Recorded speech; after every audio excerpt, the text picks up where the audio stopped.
Keelan, please call the roll. Maps, Rubio. Here. Ryan. Here. Gonzalez. Here. Wheeler. Here. We'll now hear from legal counsel on the rules of order and decorum. Good afternoon. Good afternoon. Welcome to the Portland City Council. To testify before council in person or virtually, you must sign up in advance on the council agenda at www.portland.gov/council/agenda. Information on engaging with council can be found on the council clerk's webpage. Individuals may testify for 3 minutes unless the presiding officer states otherwise. Your microphone will be muted when your time is over. The presiding officer preserves order. Disruptive conduct such as shouting, refusing to conclude your testimony when your time is up, or interrupting others' testimony or council deliberations will not be allowed. If you cause a disruption, a warning will be given. Further disruption will result in ejection from the meeting. Anyone who fails to leave once ejected is subject to arrest for trespass. Additionally, council may take a short recess and reconvene virtually. Your testimony should address the matter being considered. When testifying, state your name for the record. Your address is not necessary. If you are a lobbyist, identify the organization you represent.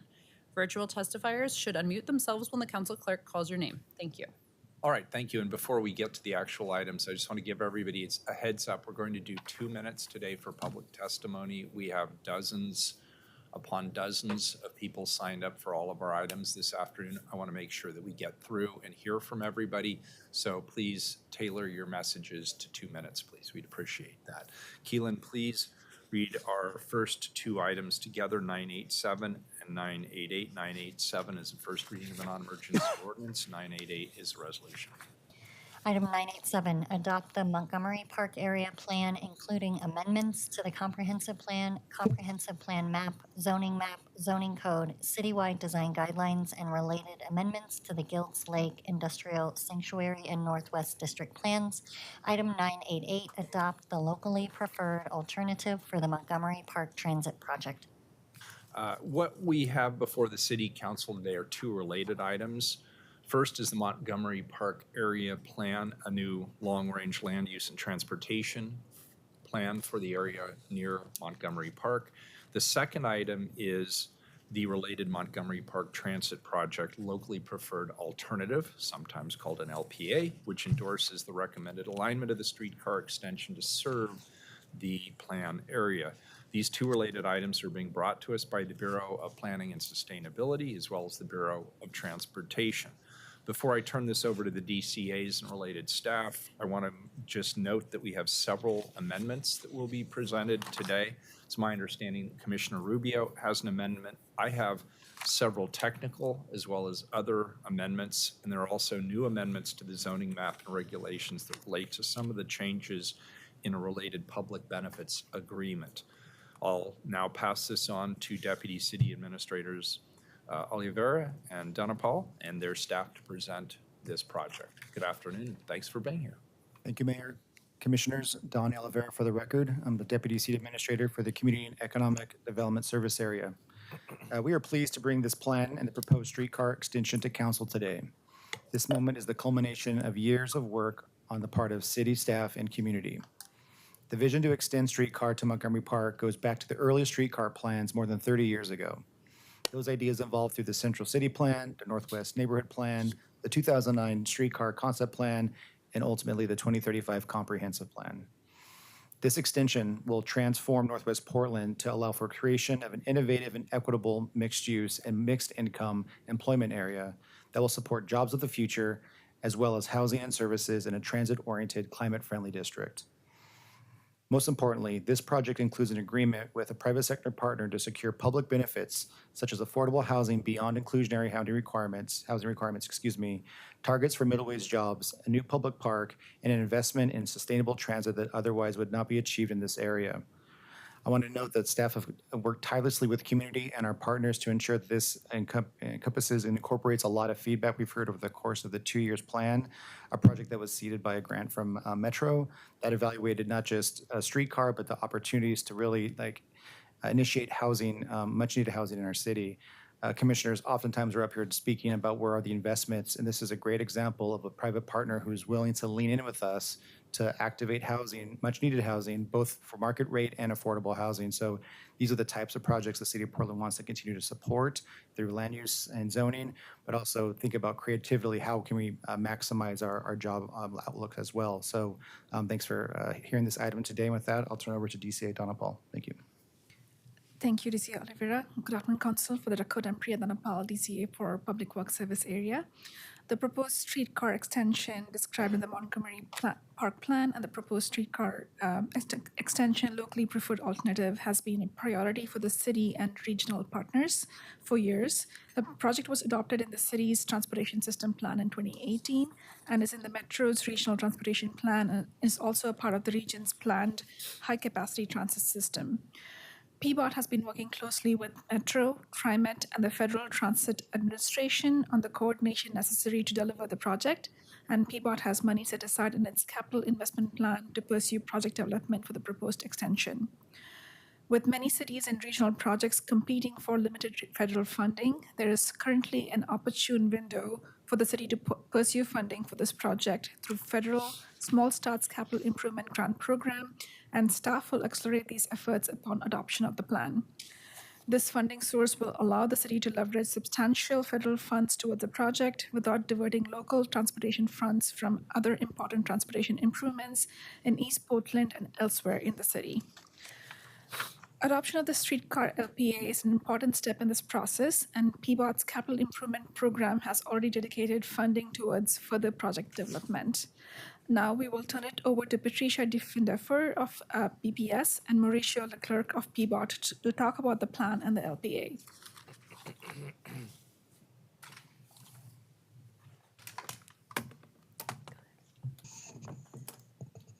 Good afternoon, Mayor and Commissioners. For the record, I'm Eric Kingstrom, Interim Director at the Bureau of Planning and Sustainability. I'm just going to say a few things to get started, and then I'll turn it over to the project team to go through the details. 4 things.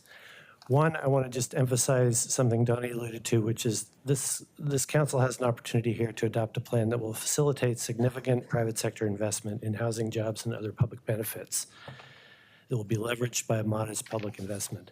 A successful private-public partnership here will have benefits in terms of reinforcing investor confidence in Portland. Like the Diamond Project, this sends a signal. Second, the housing production strategy has ambitious goals, as you all know.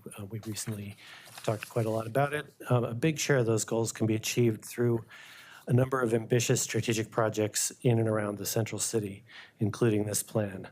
The big equity move here is putting more housing in a high opportunity location, including upfront production of affordable housing, which is critical.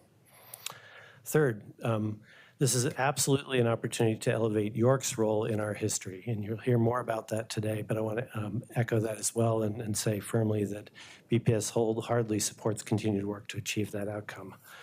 Finally, I just want to take a moment to mention a few things.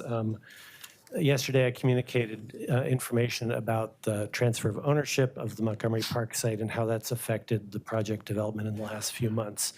As you know, there are two major property owners here and several smaller property ownerships. The two major owners are the former ESCO site and the Montgomery Park site. The ESCO site is owned by 1535 LLC, which is a group of local investors.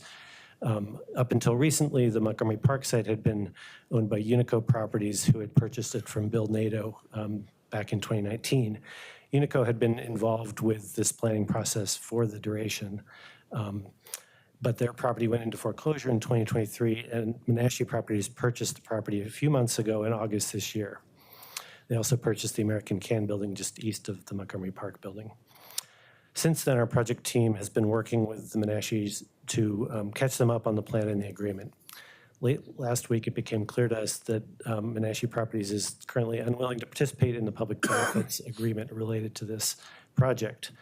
The zoning plan and the benefit agreement are a package, and given that decision, it's the Bureau's recommendation that the City Council make several additional amendments to the plan, which Patricia's team will go into today, primarily to retain the current base zoning on the Montgomery Park and American Can sites, and to align the floor area and heights on those sites to reflect current zoning regulations, including adjusting several standards that had been tied to the benefits agreement.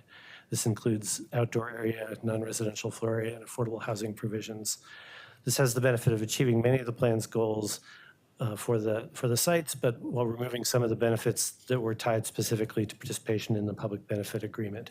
This wouldn't preclude further work with the Montgomery Park property owners but would allow us to move forward in partnership with 1535 LLC.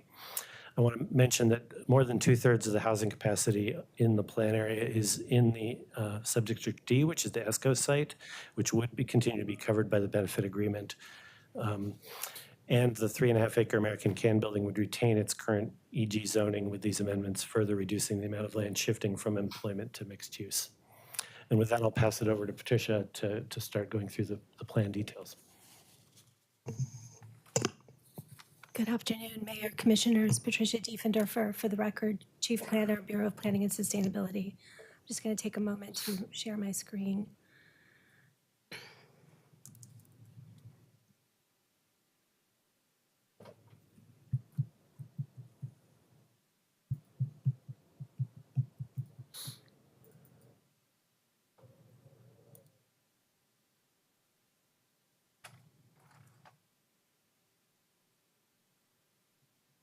Okay, great. Thank you so much.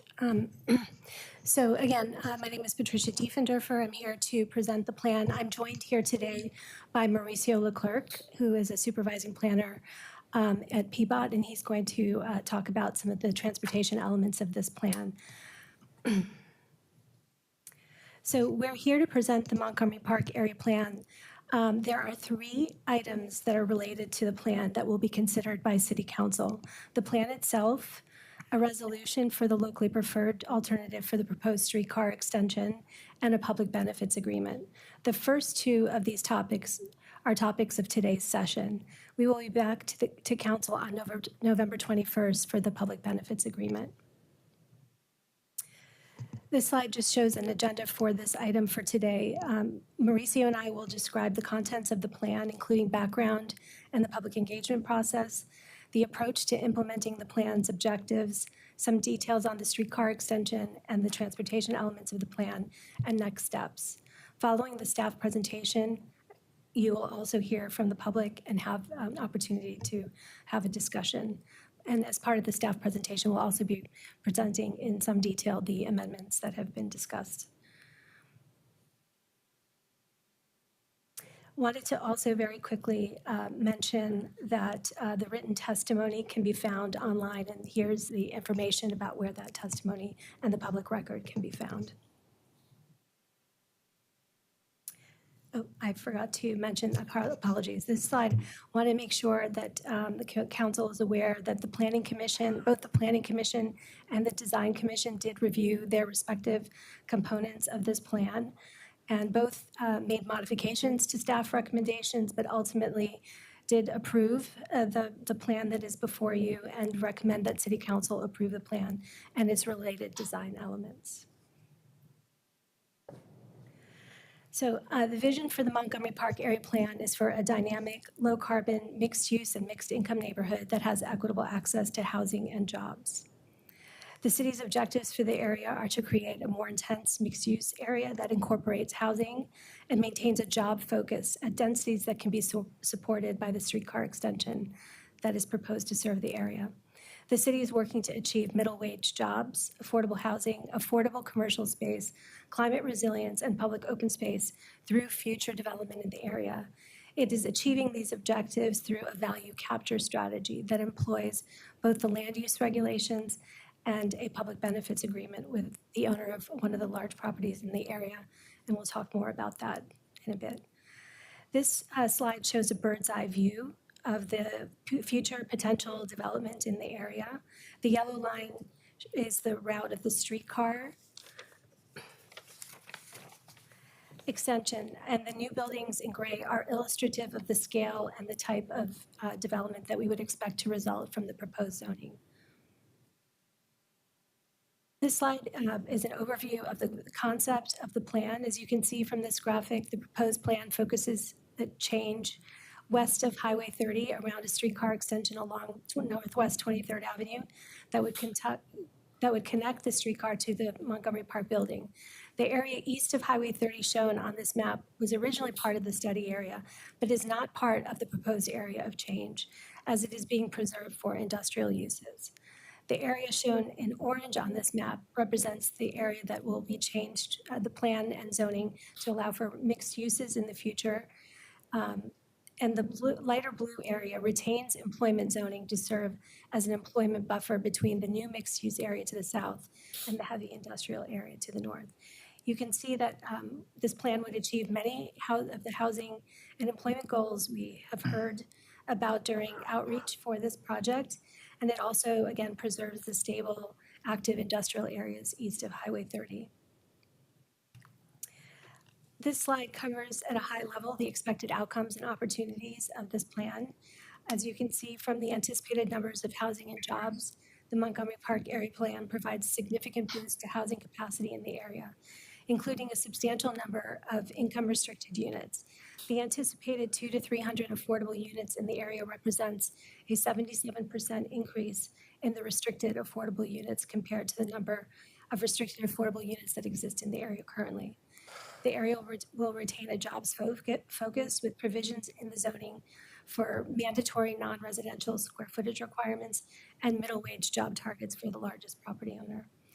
A new public park, and other public art and public realm improvements are also part of the plan. And the streetcar extension, of course, is an important component of that plan and is expected to result in a substantial number of new daily riders and new and constructed, rehabilitated streets. The projected 3,000 new daily riders represents a 40% increase in ridership of the north-south streetcar line.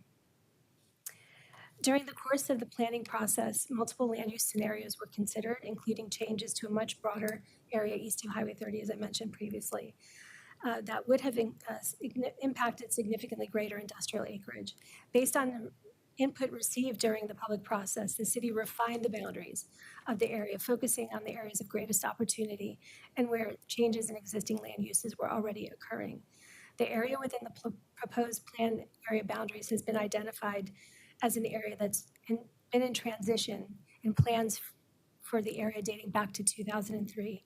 And I'll talk a little bit more about that. So basically, the proposal that is before you is a permutation of the hybrid scenario that you see here on the bottom right.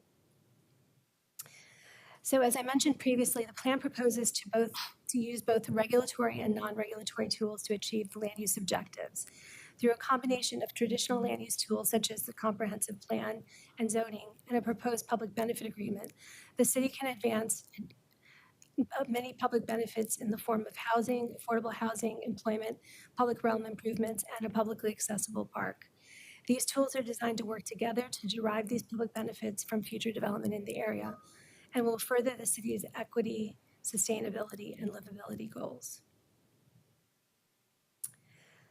So the regulatory components of the plan are just listed here. I won't go over them in great detail, but as you know, and I will share this in a little bit more detail in subsequent slides, the plan it consists of amendments to the comprehensive plan, including changes to overlapping area plans, changes to the zoning map and zoning code, and the establishment of a new plan district and a design character statement that will inform the future design of projects in the area.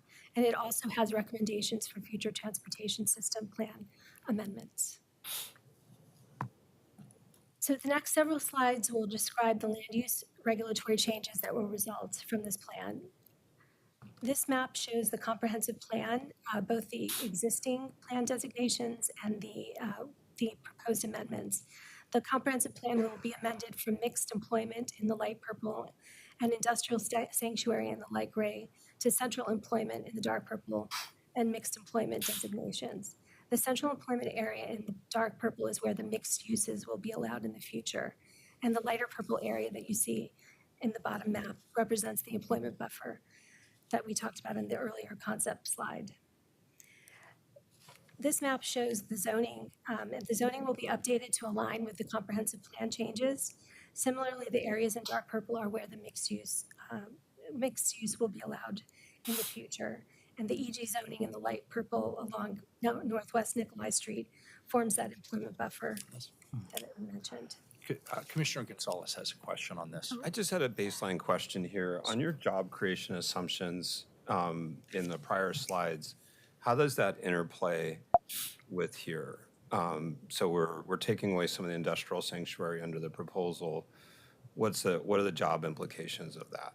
Yeah, so the job calculations of the numbers that were in the previous slide are an estimate of the number of jobs based on the acreage and the assumptions about job density in different kinds of jobs uses, whether it be retail, office, or industrial. So that number anticipates a mix of jobs in all those different sectors, and that's the number that you see on the plan. So that number is assuming that we're going to lose some and gain some. Yes, that number is assuming, I think that number is assuming that we're going to have a net gain in jobs, especially on the ESCO site. There are currently no jobs, it's vacant land.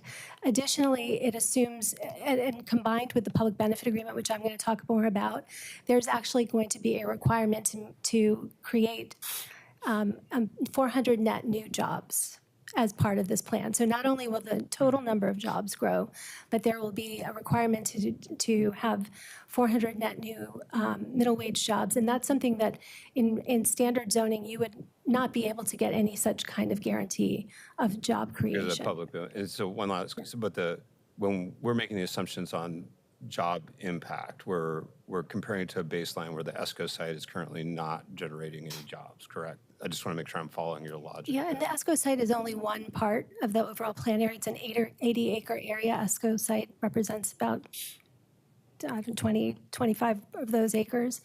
So, yeah, those assumptions are for the project area overall. Oh, right, as of right now. And then just one last question on jobs. So the assumption of mix of jobs, I think of industrial, including the ESCO site, there were family wage jobs at one point in history, including fairly recently. What are our current assumptions in our analysis as to the percentage of those jobs that are going to be family wage jobs in the new scenario? So the requirement particularly, I can speak most directly to the 400 middle wage jobs that is part of the public benefits agreement. And there's a requirement that those jobs meet certain criteria. And those criteria include that the wage is 57% of median average median income. What does that translate to today, just so I can ballpark? I might have to look to staff to help me out. Can I just have them give me a number? I think that's about. And while you're doing that, do the definition for middle wage jobs. Yeah, so 57. It's $57,000 a year, and that's, I'm sorry, I said 57%. I think 57 was in my mind. It's 50% of median, average median income, and that is $57,000 a year. So that would be the wage of what we would consider to be a middle wage job. And also, to answer your question, Commissioner Ryan, I think you were about to say, what is the definition of a middle wage job? So effectively, the criteria define what the middle wage job is. So it's that the salary is 50% of median income, that there's not it's in an industry that doesn't require college degrees. And there's also an emphasis in coordination with the Advanced Portland Plan and Prosperous Economic Development Strategy to have those jobs be in sectors that are contemplated in the Advanced Portland Plan. So, and they have a role in helping to ensure, to monitor and ensure compliance with that requirement. And last baseline, so, we have a number of family wage jobs in the industrial sector. When you think about, as you go north into the industrial land, many make in excess of $57,000 a year, even for non-college educated. But what's your baseline assumption on what industrial land is creating in terms of average wages in that area?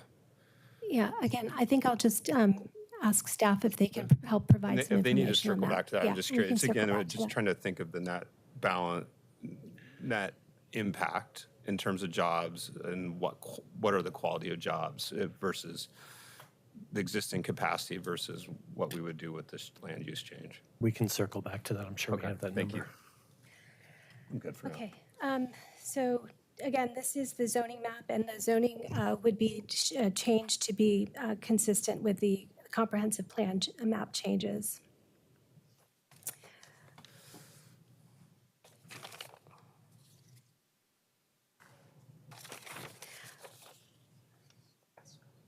So I also just wanted to point out, pardon me, the proposed amendments that the mayor mentioned, which I will describe in greater detail later at the end of this presentation, will change portions of these maps to retain some of the existing zoning, and that will also have implication for the changes to the comp plan map. So I just wanted to point that out.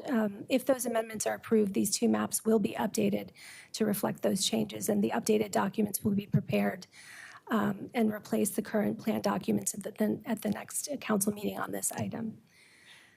Among the other regulatory changes that would be changed as a part of this plan is changes to the comprehensive plan's prime industrial areas map, which will also be amended to remove the prime industrial areas, which is the black hatching, and you can see in the pink oval there the existing and recommended plan changes to the harbor and airport designations in the light gray on the map there.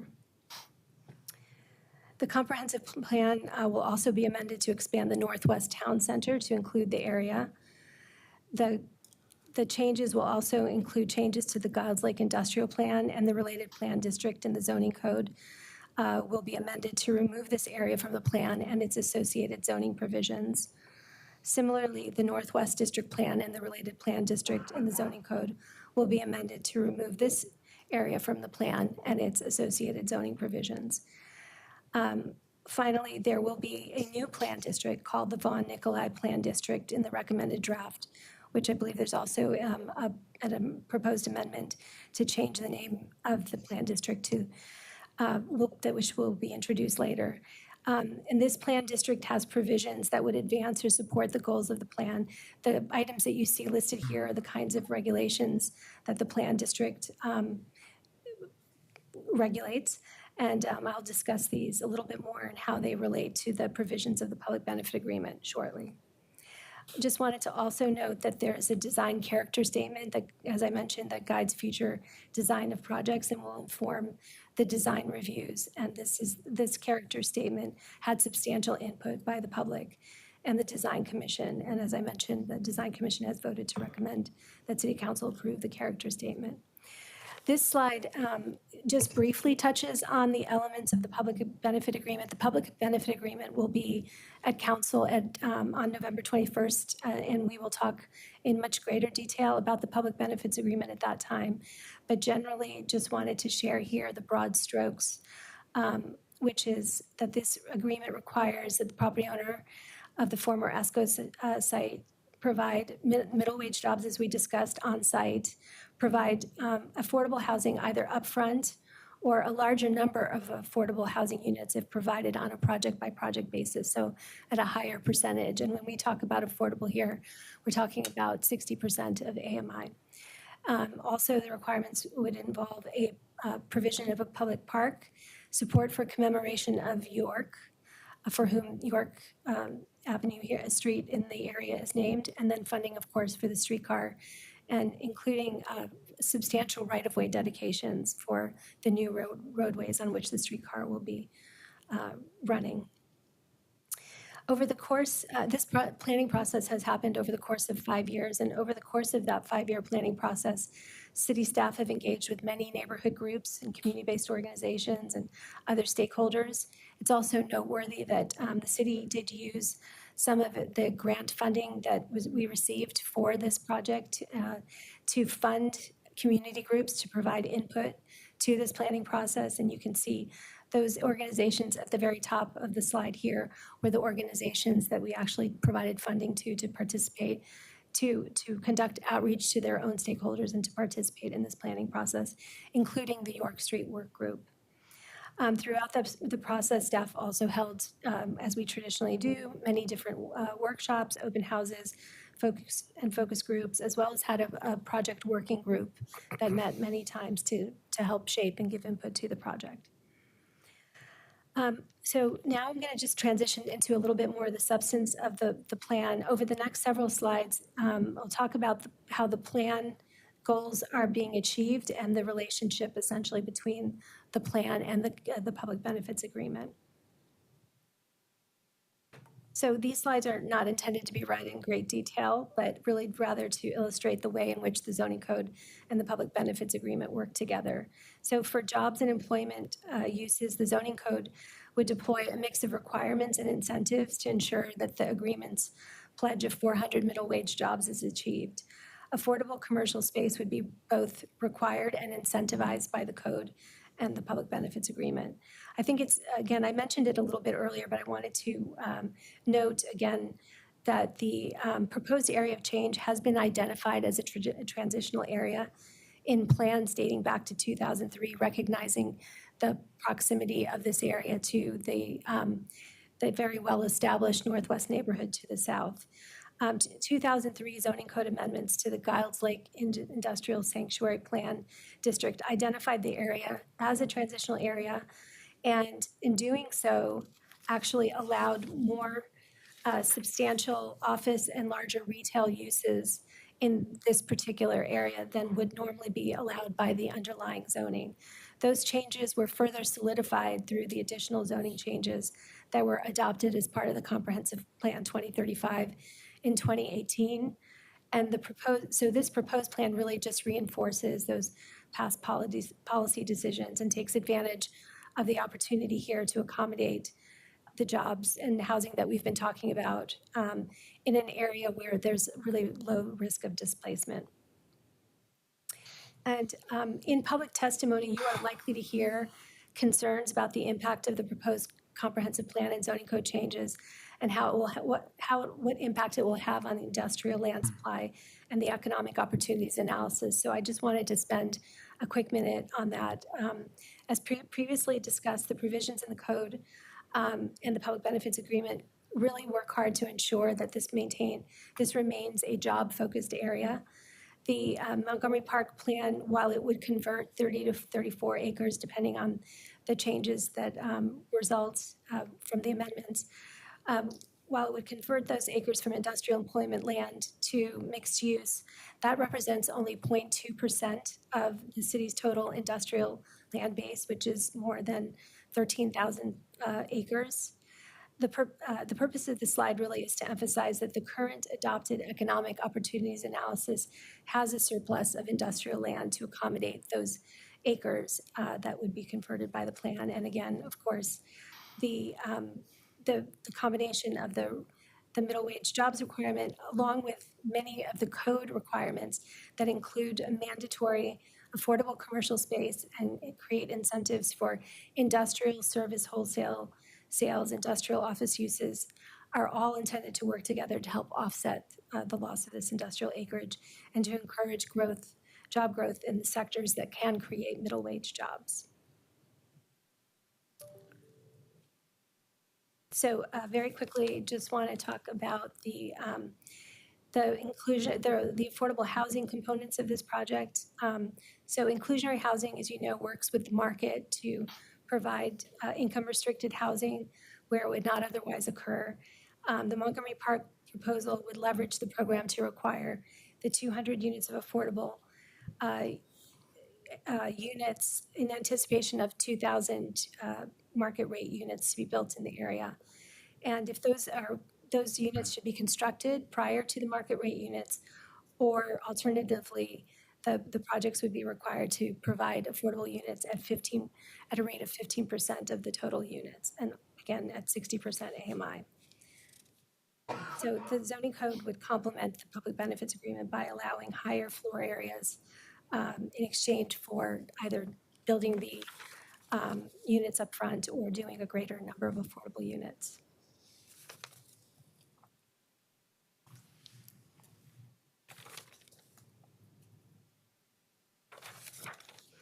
So also the provision of the 40,000 square foot park is an important goal for this plan. The zoning code will have an outdoor open space requirement with an incentive to consolidate the open space on the larger site in the area into a public park. The public benefits agreement will require the park and has provisions specifically for the timing and the location of that park. The Montgomery Park area plan also is a transit-oriented district plan. The plan advances the comprehensive plan goals to have a complete neighborhood with many different modes of transportation, including a carbon-neutral transportation mode like the streetcar extension. The Urban Design Studio at BPS worked closely with PBOT to align the design elements with the transportation elements to ensure the buildings and streets will make good places for people to live and work in the future. The public benefits agreement will ensure that the large property owners in the area contributes to the construction of the funding of the streetcar and the complete transportation network. I'm going to now turn it over to Mauricio. Thanks for your patience, Mauricio, to talk a little bit more about the transportation elements of the plan. Good afternoon, Mauricio Leclerc at PBOT. The second item for you before you is the adoption of a locally preferred alternative, LPA. It's a resolution. An LPA is basically a technical term used by the federal government to identify a project that wants to partner with the federal government for implementation and funding. So the next slide shows that it requires three elements. One is the mode. In this case, is a streetcar as opposed to a bus or light rail, right? And the route, which is you see here in the map, is an extension of the NS line, the first line built in 2001. Today, that line goes on Northrop and returns via 23rd using Lovejoy. So what it would do, it would be to extend. It would go north. It would travel north on 23rd Avenue or Main Street to the study area, and then I would do a loop using a couplet, a one-way couplet, two ways in each direction, Roosevelt going westbound and Wilson going eastbound, turning at 26 with a couple of stations. So basically the mode, streetcar, the alignment, what you see here, and the general location of stations is what make an LPA. It's a 0.65 extension. Next. Switch it. Oh, sorry. Sorry, so basically, in addition to the LPA, this project has great benefit for the community and the city. It includes the rehabilitation of 23rd Avenue, which basically needs deep repair from Lovejoy to Vaughan. So basically the area, the lower area, but all the way to the intersection that you see there. It connects, again, a great part of the city northwest to a new evolving area, much like it was the Conway area in the Pearl District and South Waterfront. It would be a new type of technology for us. It will require new vehicles that do not have to rely on the catenary poles, which is more expensive and convoluted, need more repair. It would use a new type of vehicle that can go off wire for a while. So it would do a loop and then tie back into the system. And finally, thanks to modeling by our partners at Metro, it's projected to generate about 3,000 new riders. That's a significant number as comparison to Streetcar, this line that serves about 5,500 daily riders. So this will be 3,000 in addition. That existing line is the fifth most popular line in the whole state. So this would be the sixth, and basically the only bus line that would beat it would be the 72 line on 82nd. So it would be a very successful, well-used line, especially for such a short extension. It's just 0.6 miles. Next. Let's see. Over 5 years, we work with the community on how to get to Montgomery Park. This plan, as mentioned by now, is in our adopted plans, including the regional transportation plan, our own system plan. So the idea was how to get to Montgomery Park.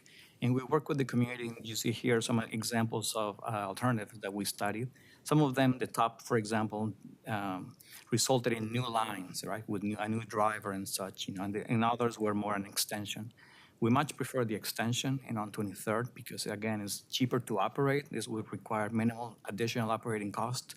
Again, construction funding is a one-time, operating is forever. So I think this is a very affordable operating way to extend to this district via this loop that I mentioned. Okay. The cost, it's about projected to be $120 million year of construction. With this action, we'll be entering project development, in which we will signal to the federal government that we're entering project development.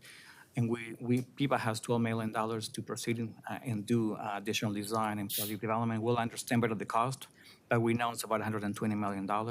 It includes the streetcar elements that I mentioned, the extension, the new streets of Roosevelt and Wilson, which now are pretty much part of the ESCO site, and the rehabilitation of 23rd, which needs it, and there is no plan B for it. Potential sources, again, by tapping into the federal government, we're expecting 50% that they would pay for that. Additional funding sources will include a right-of-way dedication that can be used as local match, a local improvement district through the area to help fund locally, and additional private contributions. In addition, we're looking for additional money and awards. Okay, next. Let's see. In addition to this project, which is the backbone of the area, it will allow the growth of the district, the new buildings to happen, right? We have a comprehensive set of actions and investments, including what you see here on top right. It's our transportation changes to our TSP for bicycles. We have one for each mode. And the next TSP update will formalize these changes. Also on the lower right map, it's a recommended master street plan that will guide development. We'll put the couplet in place, but the area to the north will happen the area development over perhaps decades. So this plan guides, same with the Montgomery Park area, will guide how to do so, where to put generally the location of streets and infrastructure. And finally, this plan includes additional tools that match the intended outcome of a mixed-use neighborhood, including parking regulations and TDM requirements that are located in Volume 3 of the plan. Next. And so finally for me, this window of time is great for this streetcar extension. Basically, in addition to what I said, PSEF, gave the city of Portland $30 million to replace streetcar vehicles. But again, because of the formula of the federal government paying 50 cents on the dollar, our intent is to add the $30 million of vehicle replacement to this project, in which case we can turn the $30 million into $60 million and get double the number of vehicles. So that's a great opportunity. And we have a council item coming December 4th about that, by the way. Secondly, we're working with Metro and TriMet, our regional partners, to line up a series, this project for project development and project delivery that will be helping us. TriMet, for example, is the actual applicant. We're the subrecipient, so we are well coordinated with our regional partners to deliver this project now. This project, again, is $120 million. Delay means basically another $10 million that we need to fund. Again, this will provide the backbone to the district, just like 10th and 11th were for the Pearl or Moody and Bond were for South Waterfront. So the more we delay this project, I think the more we'll delay the first building. And finally, the work needed for 23rd, it's about $20 million. There is no plan B. PPAT has no other way to identify funding for that. So again, this is an opportunity to use the federal government to help pay for this project and to help our assets. And I think that's all I have. Thank you. Thank you.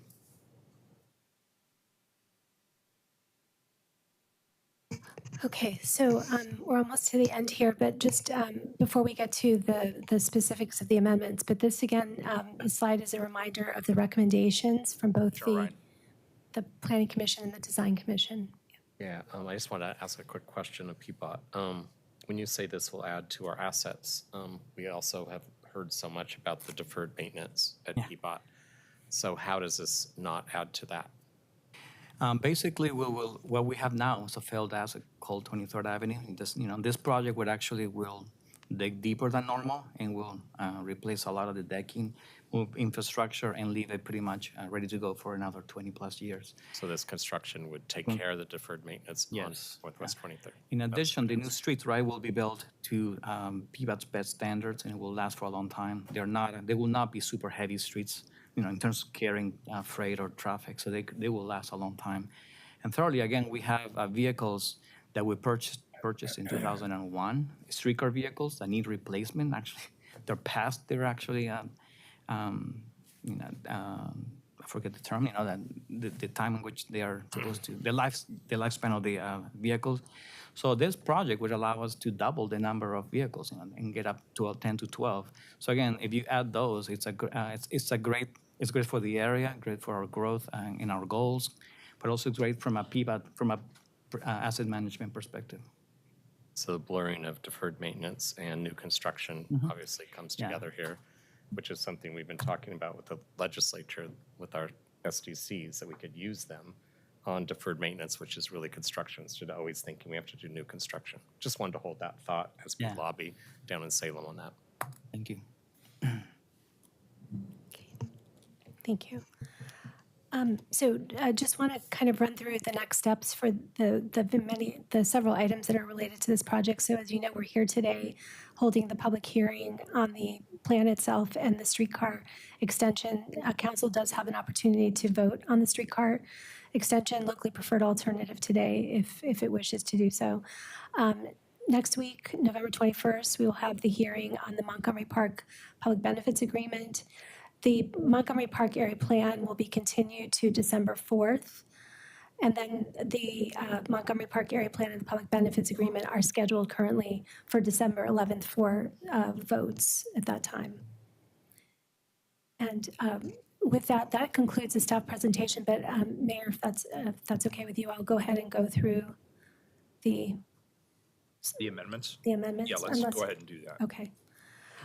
So I think that the first amendment is the amendment that is introduced by Commissioner Rubio. And this amendment would change the name of the Plan District from the Von Nicolai District to the York Plan District. And Commissioner Rubio, I don't know if you want to say a few words about that. Sure. So I'm interested in introducing this amendment that renames Von Nicolai Plan to York Plan District. And as most of you know, this area of Portland was in the general location of the Lewis and Clark Expedition Centennial Expo.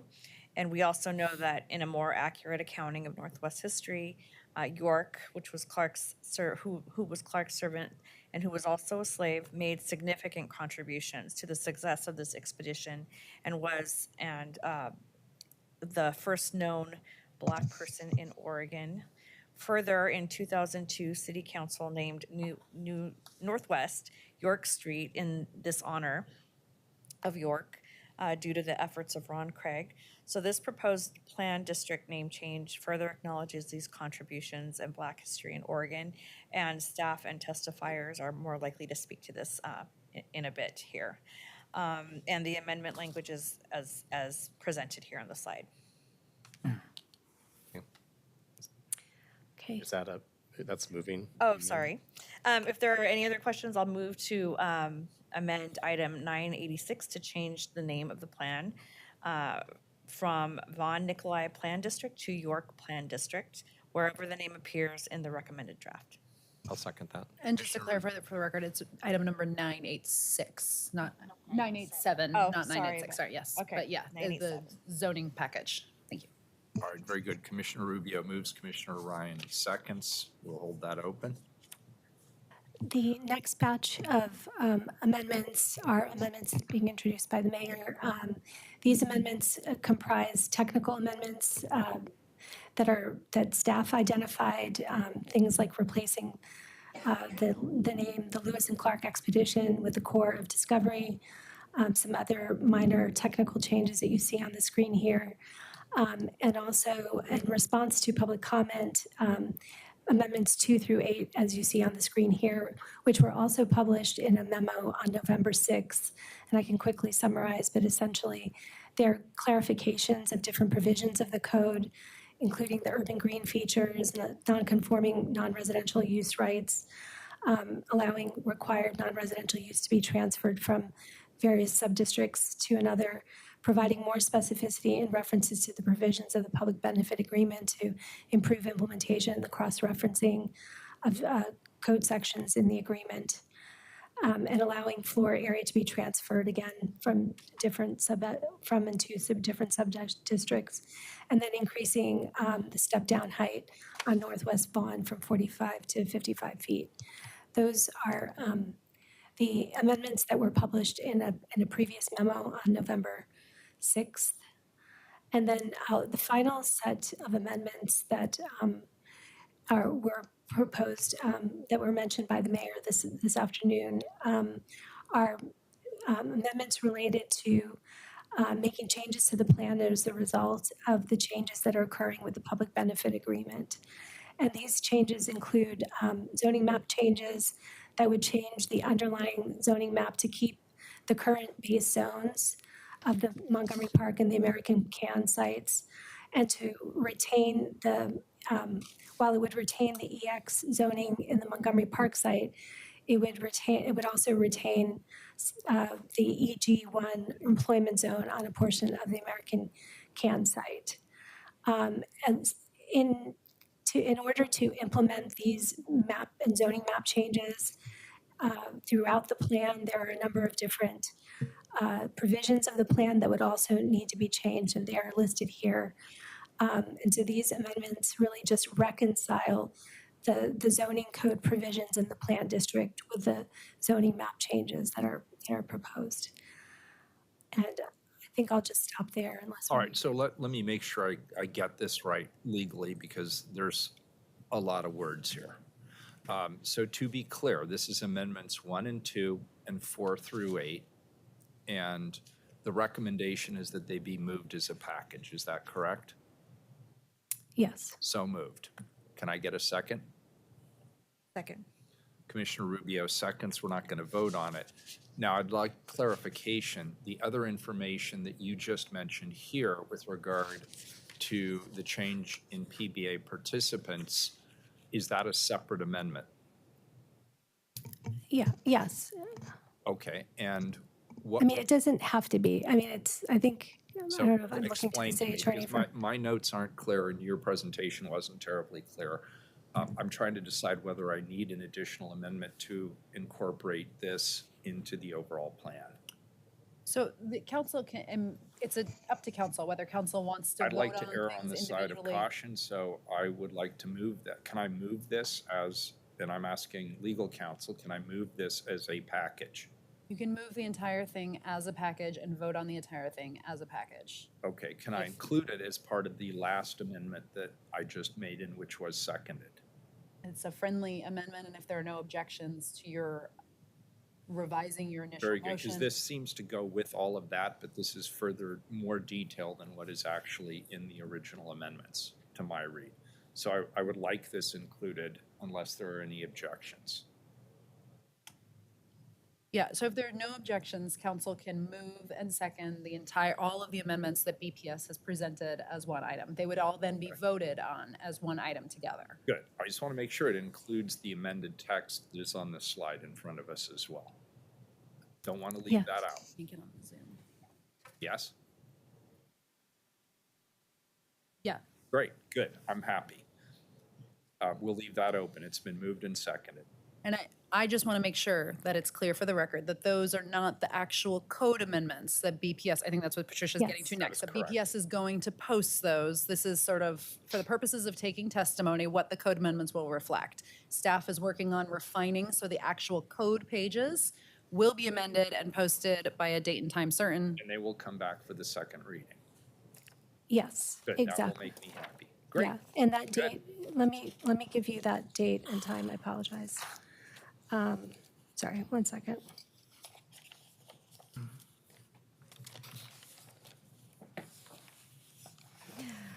Okay, pardon me. So, yeah, so we are going to publish these changes, make all of the necessary code and map changes, and publish the revised documents on November 27th.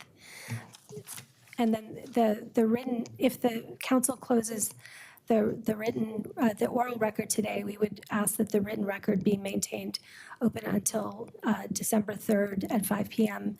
And then this item would be continued to the meeting on December 4th. So the written record would be open Okay, until and the day we'll before. worry about that when we get to the end of the meeting. But for now, I just want to make sure the package of amendments is on the table and that it's open. And people can refer to it during public testimony, should they so choose, in addition to the amendment Commissioner Rubio put on the table. All right, good. Clarify one piece, just so I'm Commissioner tracking. Gonzalez. Okay, so Amendment 1 is outlined in the amendment memo that, that Commissioner Rubio spoke to. I'm just noting that Amendment number 1 in the memo refers to one that you brought. So I just want to make sure I'm tracing what is Amendment 1 and 2 that we've just gone through, and how does that map to the amendment memo we received? So, Mine is number 3.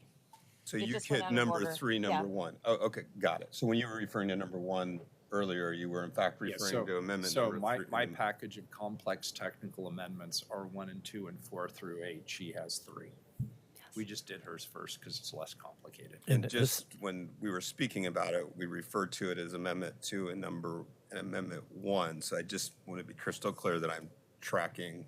So, I mean, I think for the purposes of the council clerk, the amendments are likely Rubio amendment. Usually it's Rubio Amendment 1, and then it would be the mayor it would just be an entire package, which is Amendment 2 or Amendment 1 from the mayor, which reflected as 1 and 2. Well, as of now, just to simplify, because I'm an idiot, I want it in simple terms. We have 2 amendments. We have Rubio's Rubio 1 and we have mayor- mine, and which mayor happens 1. to be a package. We have 2. Yes. And so that I can trace it to what we were provided beforehand, we have an amendment memo that outlines 8 amendments. Correct. And the package you're referring to is 1 to 4 through 8. Correct. And the material that's on the slide right Material now, that we which is, said is included as a friendly amendment as Yes. part of that package. which was Sorry. what I transmitted yesterday, is an add-on to that. And Mayor Wheeler, I'm sorry, I wanted to show one more slide. I apologize. It's related to this item. Sure.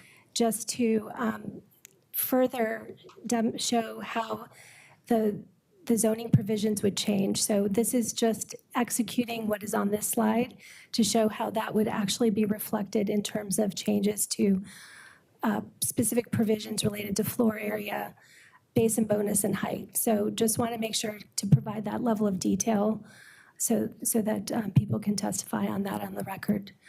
And then these will be all part of the amendments that will be published on November 27th.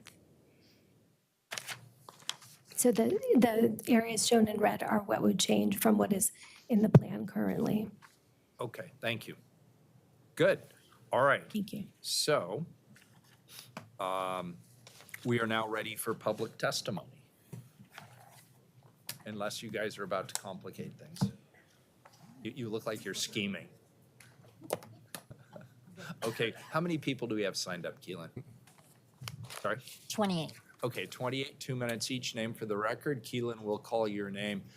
And as per usual, you do not have to give your address. Sometimes people feel like they have to give your address. You do not, unless you really, really want to. There's a yellow light that will, and a first buzzer that will go off when you have 30 seconds left. Then there will be a red light and an electric shock when you're out of time. Keelan, go for it. Thank you, Mayor. First up, we have Warren Rosenfeld, followed by Marcus Swanson and Al Solheim. Distinguished group to start us off. Welcome.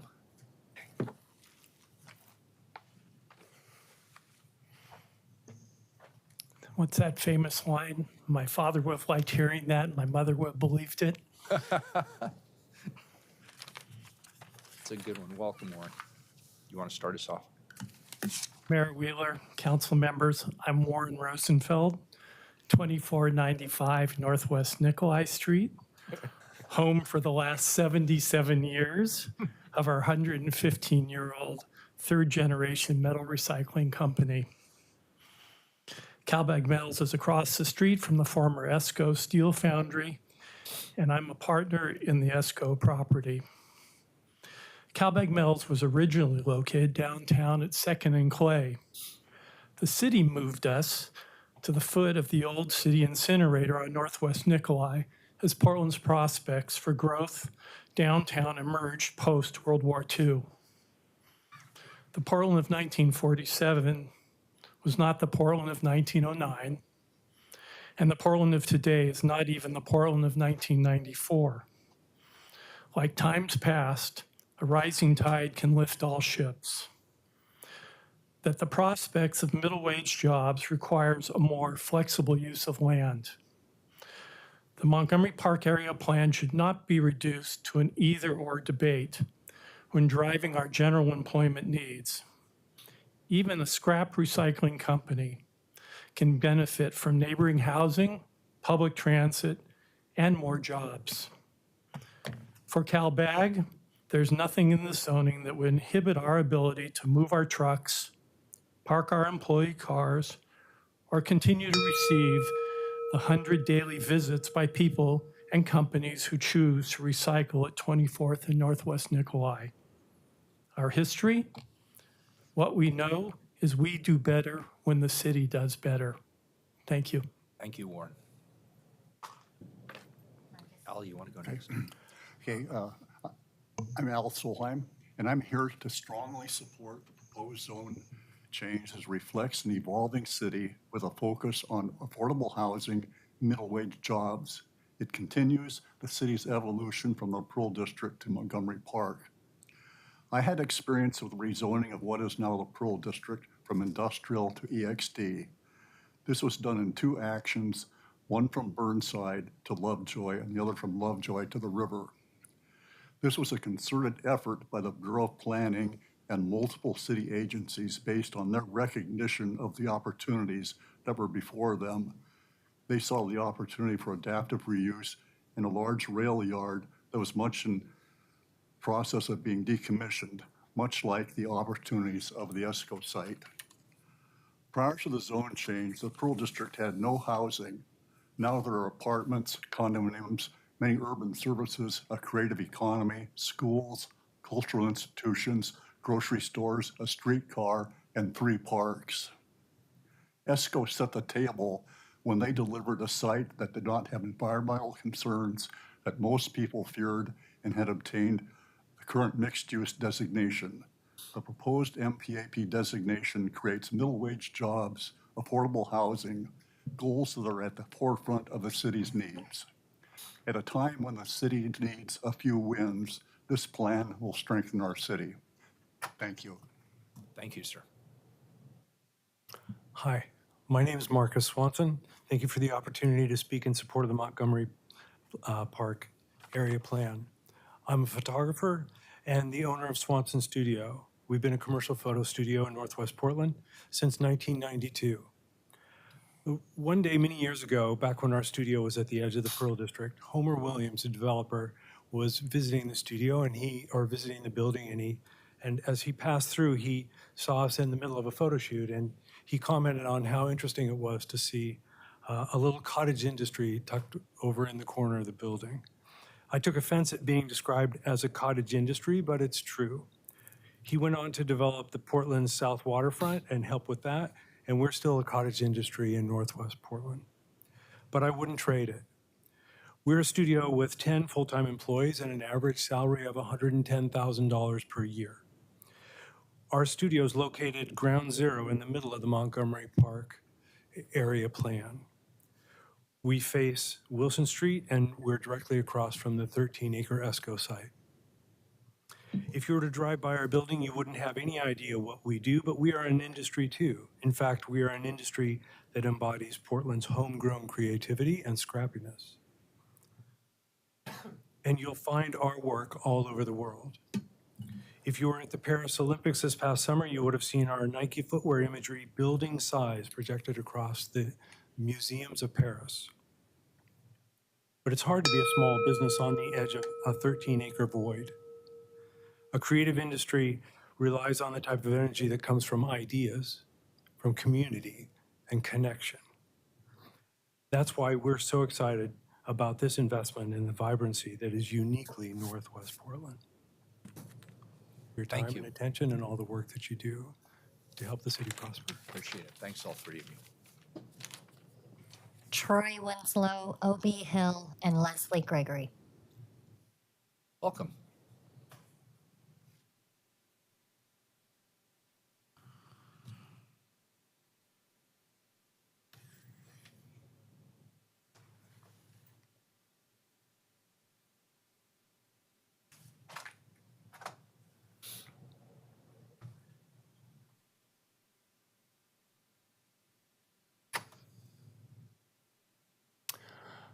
Hello, Mayor Wheeler, City Council. My name is Troy Winslow, for the record. I am a member of your collective. I just have a few things that I would like to say about the Montgomery Park area plan. Namely, I really want to talk about the history of the area, Gouds Lake in particular, and it's sort of emblematic of the history of Portland, of westward expansion, of colonial white supremacy, and the damage it's done not only to our communities of color in Portland, but to our ecosystems, our environment, and the area specifically once was a lowland marsh lake that was that the city facilitated in its destruction. Digging out, carving out parts of the West Hills, dredging up the river to lay waste to what once was an ecosystem that was vibrant. It later served as an area for wartime housing, the Gouds Lake Courts, which is very much overshadowed by Vanport. This was the 8th largest wartime housing project in the United States. It housed 20% of the inhabitants of that area were African-American families, a lot of whom worked at the ESCO steel site. And of course, we have to mention the Lewis and Clark Exposition that happened before that, which I can't think of a better example of what white supremacy has done to this area. I really want to see this area used to innovate how we build care infrastructure, and there is a way. I hope to see it used, Montgomery Park specifically used as a campus for an HBCU satellite medical school that will offset a lot of the issues we're having with perinatal outcomes for Black, Native, and Pacific Islander women, and racism as a public health crisis and a social determinant of health in general. So I had much more to say, but Appreciate you being here. Thank you. Hello, my name is O.B. Hill. After the Vanport flood, we moved to Gouds Lake Court. I was in the second grade and went to Oregon Ship School. And we used to be members of a knothole club. We used to go over at Street Park and watch the Portland Beavers. Eddie Wyszynski, Louis Marquez, Joe Brovia, my goodness gracious alive, peeping through the knothole, but they let us in for free. York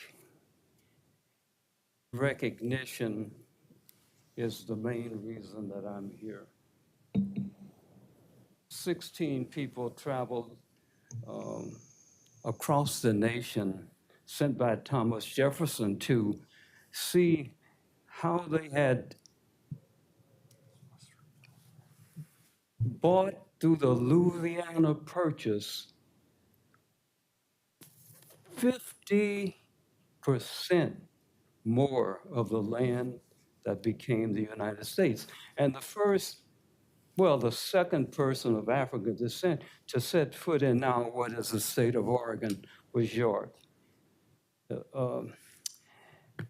And I'm interested in seeing that he's recognized.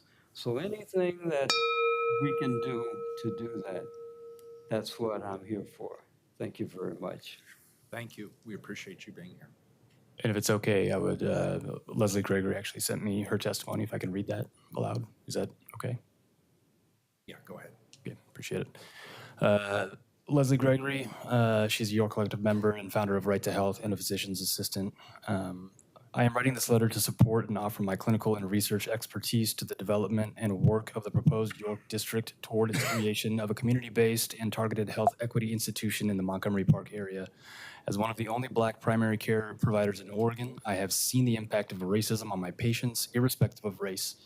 Dr. Uche Blackstock's book, Legacy, documents and explains the loss of hundreds of thousands of Black doctors due to the racism of the 30s, a shortage that persists today. York District offers a unique opportunity to confront this shortage and improve the health of Americans. This is particularly appropriate for Oregon, whose legacy of racism extends as far back as the eye can see, as the eye can read, and has caused unspeakable damage to the communities of color who invested their lives, blood, and work in the land. This is particularly apparent for our Black and Native populations, which experience significant health disparities, costing the state not only millions in healthcare expenses, but also damaging our reputation both nationally and internationally. York District is offering Portland the opportunity to address these health disparities head-on by creating inclusive spaces and resources that prioritize the well-being of all community members. By incorporating diverse voices and perspectives in its development, we can ensure equitable access to health services and research opportunities that have historically been overlooked. In the setting of the upcoming administration, York District is also a vital response to the threats posed at the critical energy infrastructure hub. As we face an urgent climate crisis, we must take proactive measures to safeguard our communities and environment. This plan positions York as a strategic center for achieving our climate goals, protecting our shared spaces, and driving economic growth. York Collective's Urban Village District represents a perfect example of ways in which supporting those in highest need actually addresses the issue of the larger population as well. How fitting that it is Oregon that could be at the cutting edge of health equity in this way. I call on Portland City Council and property owners to support this in every way possible. Thank you. Thank you. Thank you both. Richard Gronistiski, Cassie Cohen, Carrie Renfro, Boatwright. Welcome.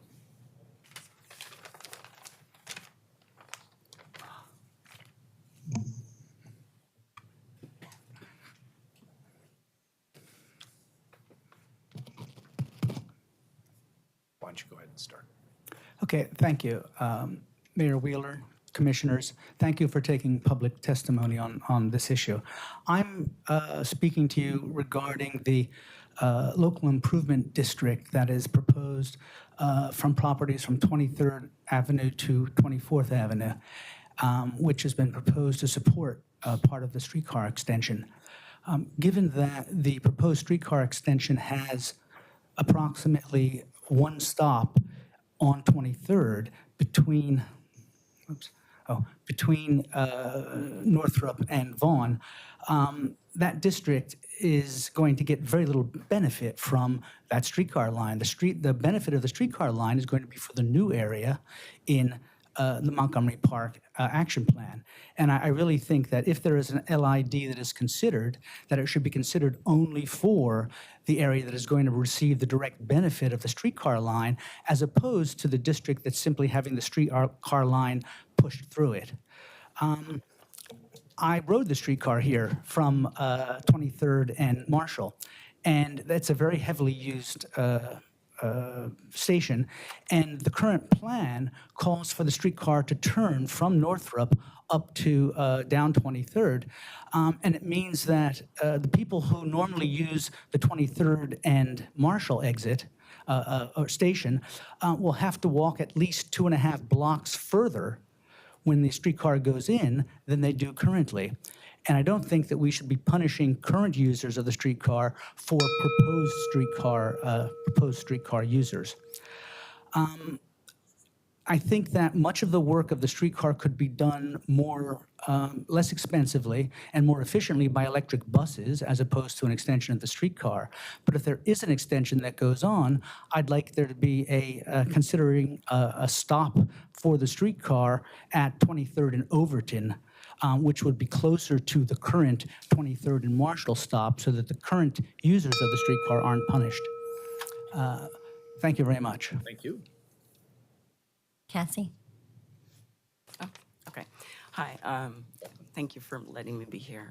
My name's Carrie Renfro. I am a third-generation Portland native, worked for the state of Oregon for 40 years. I'm here to show my support for the York District, recognizing it as an initiative that carries valuable potential for the residents of our entire community. The initiative would bring a positive impact beyond the benefits outlined in the Public Benefits Agreement. The plan is a framework for development, and most importantly, it is a healing response to pressing public health issues, including systemic racism in women's health care and research. We must leave and ensure a viable future for next generations. My personal motivation for joining the York Work Group is rooted in my own family history in Portland.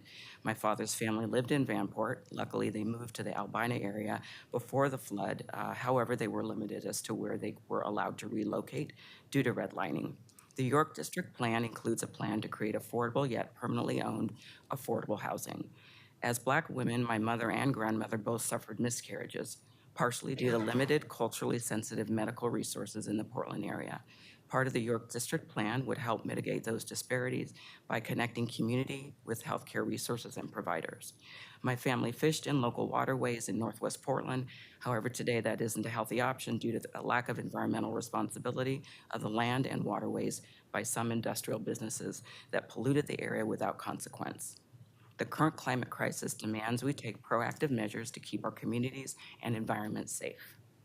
This plan puts the York District as a hub for achieving our climate goals, protecting our shared spaces, while also encouraging economic growth.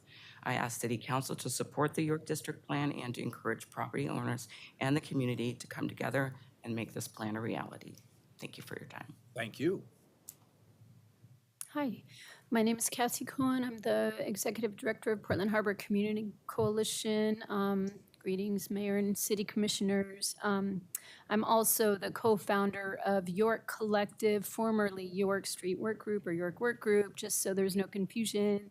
We're still getting used to the name, York Collective.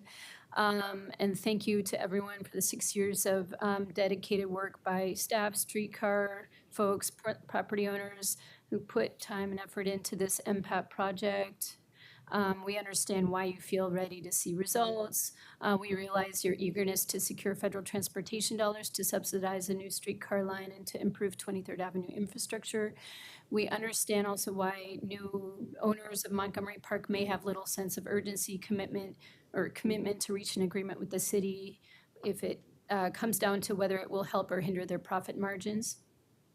We also understand but do not condone why city leadership would decide MPAP is not a project that should warrant a formal government tribal consultation process on if it doesn't fit within the perceived urgent timeline to seek federal transportation funding. York Collective and PHCC called for formal tribal consultation because it is a standard that we adhere to and have successfully encouraged these same standards for Metro Regional Government and DEQ in determining future uses of large properties near the Willamette River, namely Willamette Cove and McCormick and Baxter. 30 candidates, including several newly elected city commissioners, offered near unanimous support to restore full and formal tribal consultation, and they genuinely want to know what the tribes think of this plan, as well as York Urban Village, a plan that includes permanent affordable housing, cooperative commercial space, community gathering space, green space, and middle wage, even family wage jobs through this HBCU satellite concept, all while honoring our ancestors and cultural histories. York Collective and its vision for a York district, we hope to work with the city, the Portland Streetcar Inc., and property owners to seek joint funding opportunities to support the implementation of the vision, to co-create a worldwide historical cultural hub that honors our ancestors, provides economic and housing opportunities for newer generations in what we're calling the York Urban Village, centralized in the York District. So that's our vision. We can resend the concept to you all if you'd like to see it. Thank you. Thank you. Christy White, Saurabh Paula, Brian Ames. Welcome. Thank you for being here.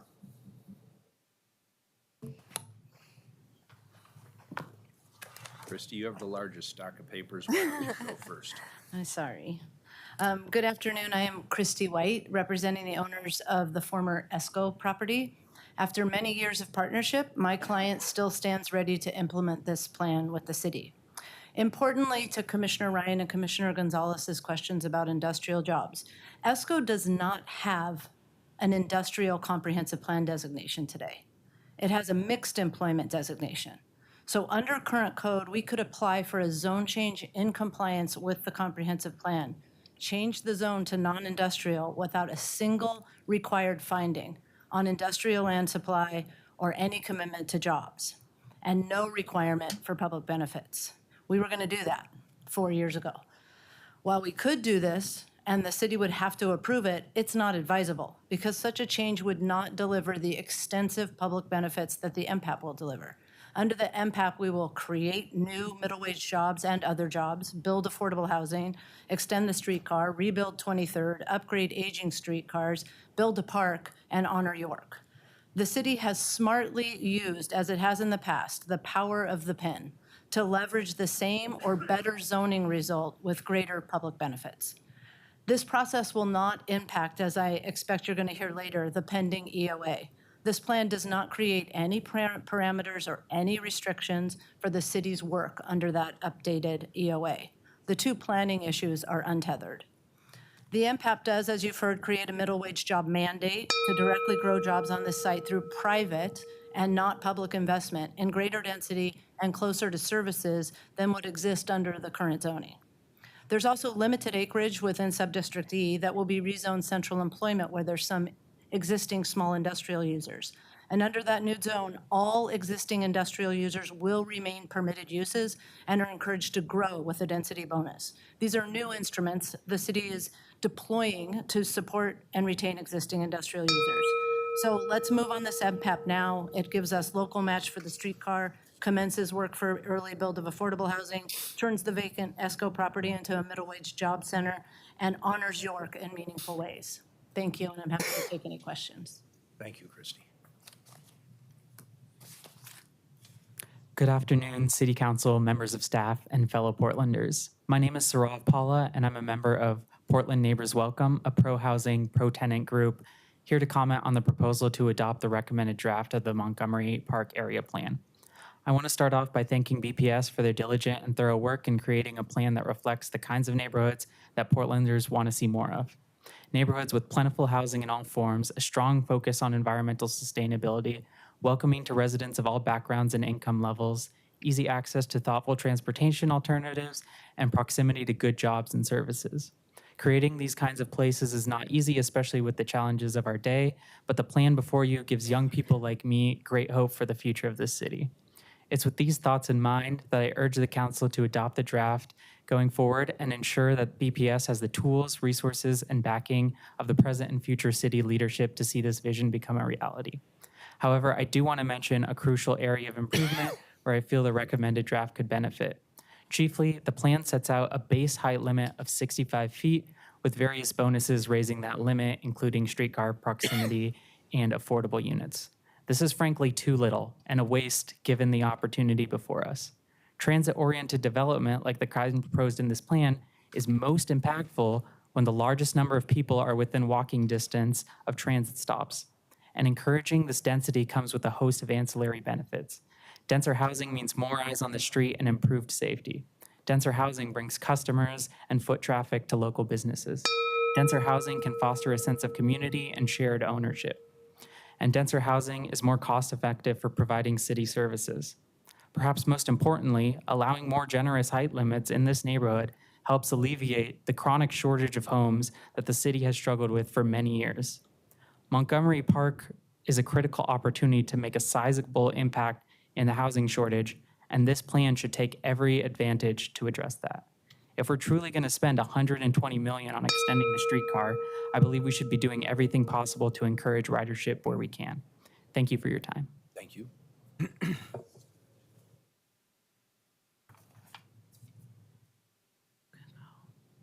Oh, yeah, please go ahead. All right. Good afternoon. My name is Brian Ames. I am a part of the ownership group of the former ESCO property. Full disclosure, I am a City of Portland Planning Commissioner, and I am not here representing the Planning Commission today. We've been working in partnership with the city for nearly 5 years on this project, and we ask that you adopt the recommendations to approve the Montgomery Park Area Plan. This plan supports and facilitates each of the city's primary public objectives with no additional public subsidies.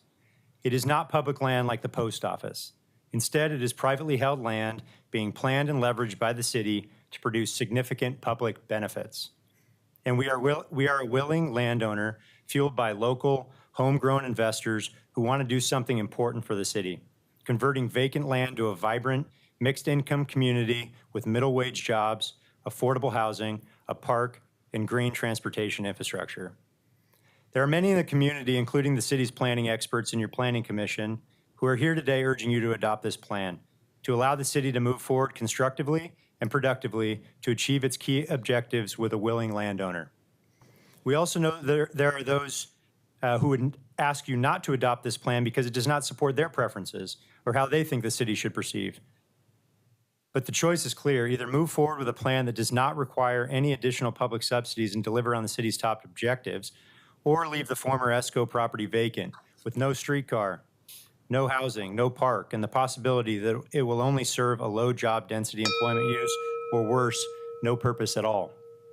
This is an important time in the city, an important time to send a message that we can partner with our citizens to grow a community that embraces our primary objectives: housing for all, middle wage job growth, and green infrastructure. Thank you. Thank you. Next up, we have Aaron DeShaw, Dick Davis, Paige Miller. Thank you for being here.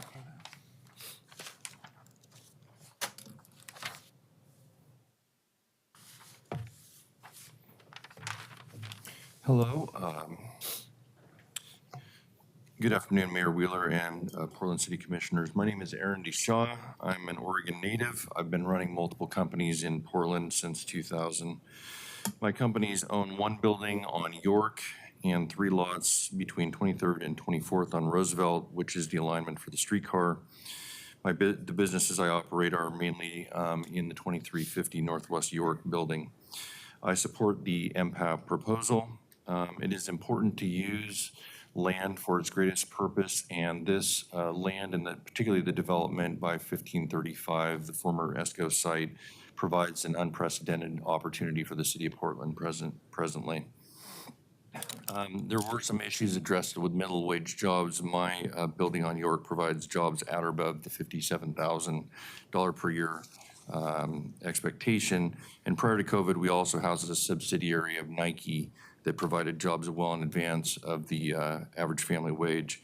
My neighbors in York Street have lost many people since 2020. And in part, I believe that's because that area of Portland presently provides very little in terms of amenities, something that could be certainly corrected by the present plan that would bring parks, restaurants, and other businesses into the area that don't presently exist.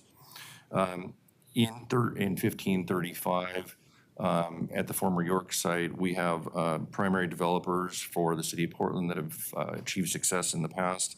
It's a group of proven leaders and Portland developers that provide great opportunity in this area of Portland that's presently not well developed. I would encourage you to support their efforts in renewing this part of Portland and bringing new business to the area. Also, I'd like you to consider whether, and this is not my area obviously, but whether the funding from the federal government might be available long-term given the change in the administration that we expect. And I think that this might be timely moved on in order to achieve your goals. Thank you. Thank you. Good afternoon, Mayor Wheeler and City Council members. My name is Paige Miller and I live in Northwest Portland. Today, I'm speaking on behalf of Northwest Active Streets, a group of neighbors committed to making our streets safer and friendlier for everyone walking around Northwest Portland. Our team has followed the Montgomery Park area plan closely, with 3 of our members serving on the MP2H project working group. Above all, we believe it's important to invest in our town centers, putting jobs where people want to live and reducing car dependence. We believe our neighborhoods are about much more than a place to park your car. The reconstruction of Northwest Wilson and Roosevelt as multimodal streets will create a welcoming environment for all. We support reduced or off-street parking for those streets. The streetcar extension will help knit the Northwest neighborhoods together, visibly, conveniently, and directly. We appreciate how the Montgomery Park area plan calls for a seamless extension of measures being implemented as part of Northwest in Motion. One ongoing concern is the impact of new development traffic on the already delicate Northwest 23rd and Vaughan and I-405 intersection. That intersection, especially with added redevelopment, must stay safe and accessible for pedestrians, including those using TriMet's Line 24 over the Fremont Bridge. That said, we support the most recent plan changes, especially pedestrian-friendly upgrades to Northwest Vaughan Street. Our written testimony expands on these points, but above all, we're asking for your full support of the Montgomery Park Northwest Area Plan and its character statement. Thank you for your time. Thank you. Excuse me. I am Dick Davis. I am here on behalf of the Board of Directors of Portland Streetcar as its chair. Our board represents a broad range of community, business, and institutional partners committed to the success of the Portland Streetcar system. Over the 30 years of PSI's existence, we have worked to convene the city and other public partners with private sector to ensure that private investment and associated infrastructure result in broad community benefit along the streetcar line. The intentional partnership on the core of our modern streetcar system has catalyzed not just investment in the intra-city transportation network, but in building housing close to jobs and institutions, as well as creating walkable, sustainable urban neighborhoods to accommodate significant growth within the central city. The evolution of the streetcar has made Portland's central city vibrant, more resilient, more climate friendly, and can continue to be stronghold against the need to pave farm and forest stand on the edges of the region to plan growth. The investment in the streetcar and the associated land use in Northwest Portland presents yet another opportunity to match private and public input to create great places in our community. I visualize Montgomery Park area extension plan giving another tremendous success like the Pearl District has these past 2 decades. The Portland Board, PSI Board stands ready to partner with the city to ensure this success. Thank you. Thank you. Sarah Hobbs, Candace Jimenez, Chris Smith.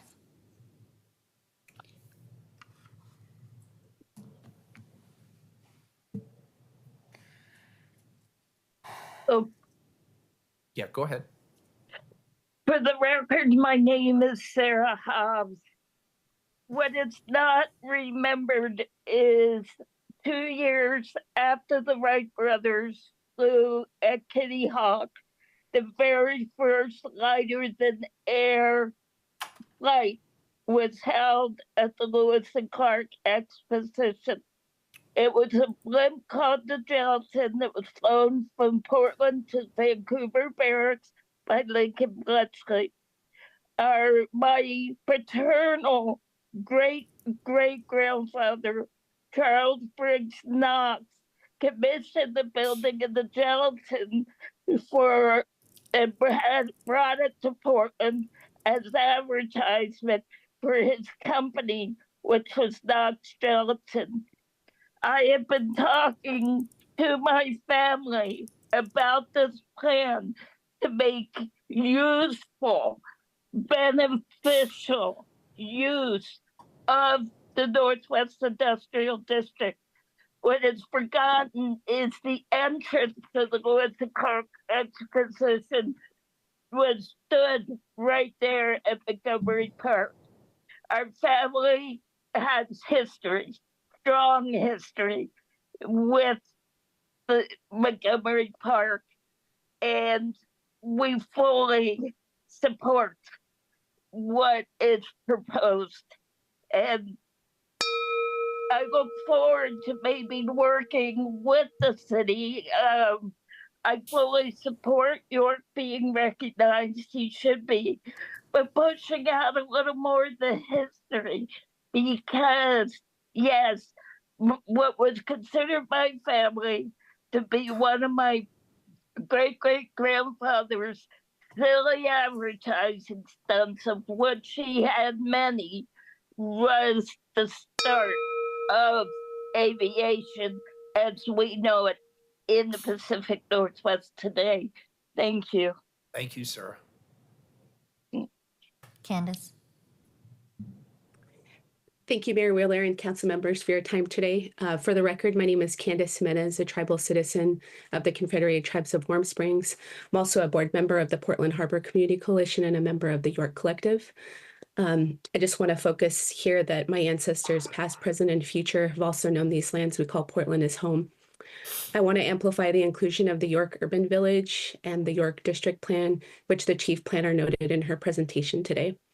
This plan includes the permanent affordable housing, cooperative commercial spaces, community gathering, and green spaces that Portland needs.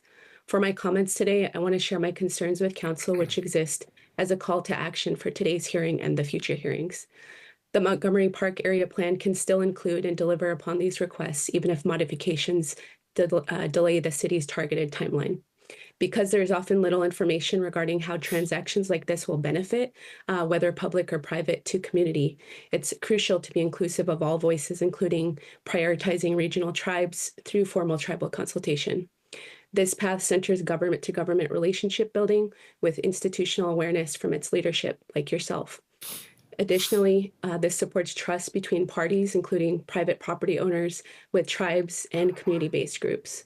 As we know, private developers are going to move on transactions where they can make often rapid returns on investment. And this is a repeating pattern of transactional delivery, which the city can perpetuate with systemic inequities, which are upheld by institutional spaces. Community leaders and representatives have gathered with the Office of Government Relations, deputy city administrators, and BPS on this priority. We're aware that the city leadership prioritizes tribal relations in its recent comments received from tribal and urban Indian community in the recent weeks. But we also know that current and new city leadership will move on these priorities forward due to these timelines with the streetcar expansion. We just want to reiterate here that our recommendation with the MPAP plan includes tribal consultation as a standard best practice, along with its public benefits agreement, and reiterate the need for government-to-government tribal consultation through your leadership and centering community context. So I just thank you for your time today for centering Black and Native community engagement as well. Thank you. Good afternoon, Mayor Wheeler, members of council. I'm Chris Smith, and I have the honor of serving as the vice chair of the board of Portland Streetcar, Inc. I got involved in Streetcar as a project when it was being built in my neighborhood in Northwest in the last century. And I've persisted because I learned the value of streetcars helping create dense, sustainable neighborhoods where people want to live. I view it as part of my climate activism to keep moving this project forward. I've also learned that the formula to make streetcar successful is pretty specific. You need a development opportunity, you need willing property owners, and you need to make it fit into the transportation system. And those opportunities don't come along every day. We've managed to make that happen in the Pearl and South Waterfront on the east side, and now this will be our fourth opportunity with Montgomery Park. I'm looking forward to making this happen. The board really has the job of keeping the flame alive as we go through these long processes to deliver streetcar. We're in some ways the face to the community and to the private sector of the streetcar system, and we can be a convener to bring people together to make this happen. And would personally like to see the board be a partner with the York Collective to make their ambitions come through as we move this project forward, and I will put in time to make that happen. I'll switch hats and talk about my life as a 30-year plus homeowner in Northwest Portland. I had the opportunity to watch the reconstruction of 23rd from Burnside to Lovejoy more than a decade ago. Badly needed, still badly needed to the north. We ran out of money, so we couldn't go further north than Lovejoy. The opportunity here to rebuild what is a very rugged and potholed street is a critical one. And I will tell you that personally, as someone who lives between 23rd and 24th, I would happily pay a small amount into an LID to make that happen. So, thank you. Thank you, Chris. Next up, we have Rick Gustafson, Gus Baum, and Rania Solvant.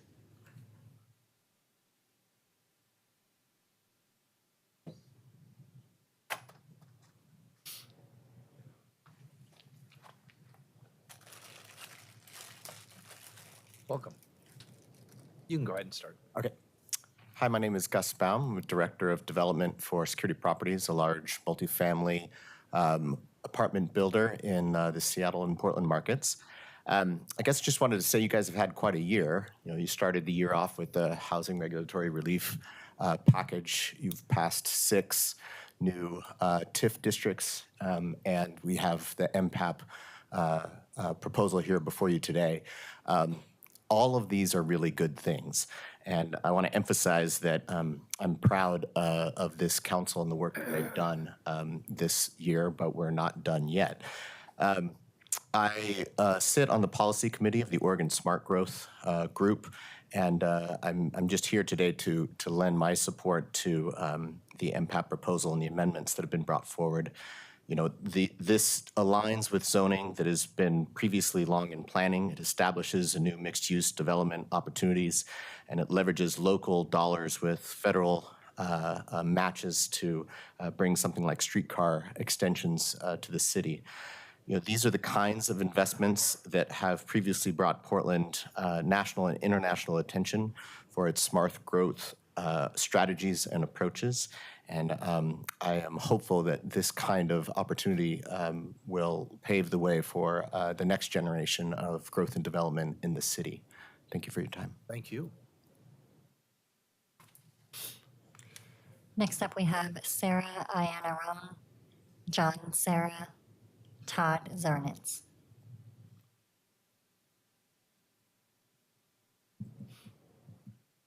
Sarah, you're muted.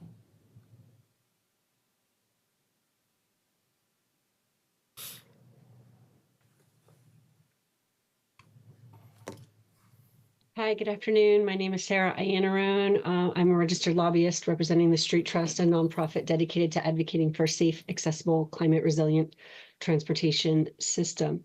We're here today in strong support of the Montgomery Park Area Plan and the related transportation infrastructure LPA, specifically the expansion of Portland's streetcar network.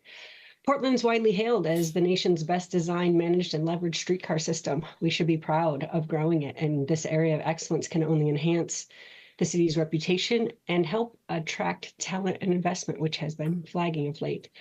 The Montgomery Park area is uniquely poised to advance the Street Trust vision of an equitable transportation system thanks to its smart blend of land use, affordable housing, and transit-oriented development. By extending the streetcar, we can better connect Portlanders from diverse backgrounds and income levels to jobs, housing, and essential services.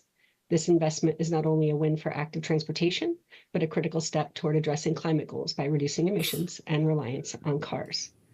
We believe that the Portland streetcar should serve as a model for sustainable growth, helping Portland fulfill its commitment to equity, access, and community development. By approving this plan, you can drive tangible progress toward these outcomes while building a more resilient, connected city. The Street Trust encourages you to adopt the Montgomery Park Area Plan and associated LPA to continue prioritizing rail infrastructure that will create a livable, affordable, and environmentally sound Portland for all. I also wanted to note, it was great to hear from that early resident of Giles Lake Courts. There is someone, Dr. Tanya March, who did her dissertation on that part of town.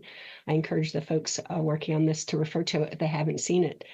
It's exciting to see what can be happening in this district. At the time, that was the 8th largest housing project in the United States. It had 5 child care centers, a grade school, a fire station, 2,432 units of housing. And it really was something where we could celebrate community and families could find affordable housing and access to jobs. So it's really great to see that being carried forward as well. And thanks to the folks at the York Collective for carrying that message forward as well. Have a great day. Thank you, sir. John. Good afternoon, Mayor Wheeler and members of the Portland City Council. For the record, my name is John Serra, and I'm here representing TriMet today. TriMet is proud to offer its support for the Portland Streetcar Montgomery Park Extension Project. This extension of the north-south line will expand the streetcar network, unlocking the opportunity of transit access and the economic development that comes with it to spur the development of a new mixed-use district in northwest Portland.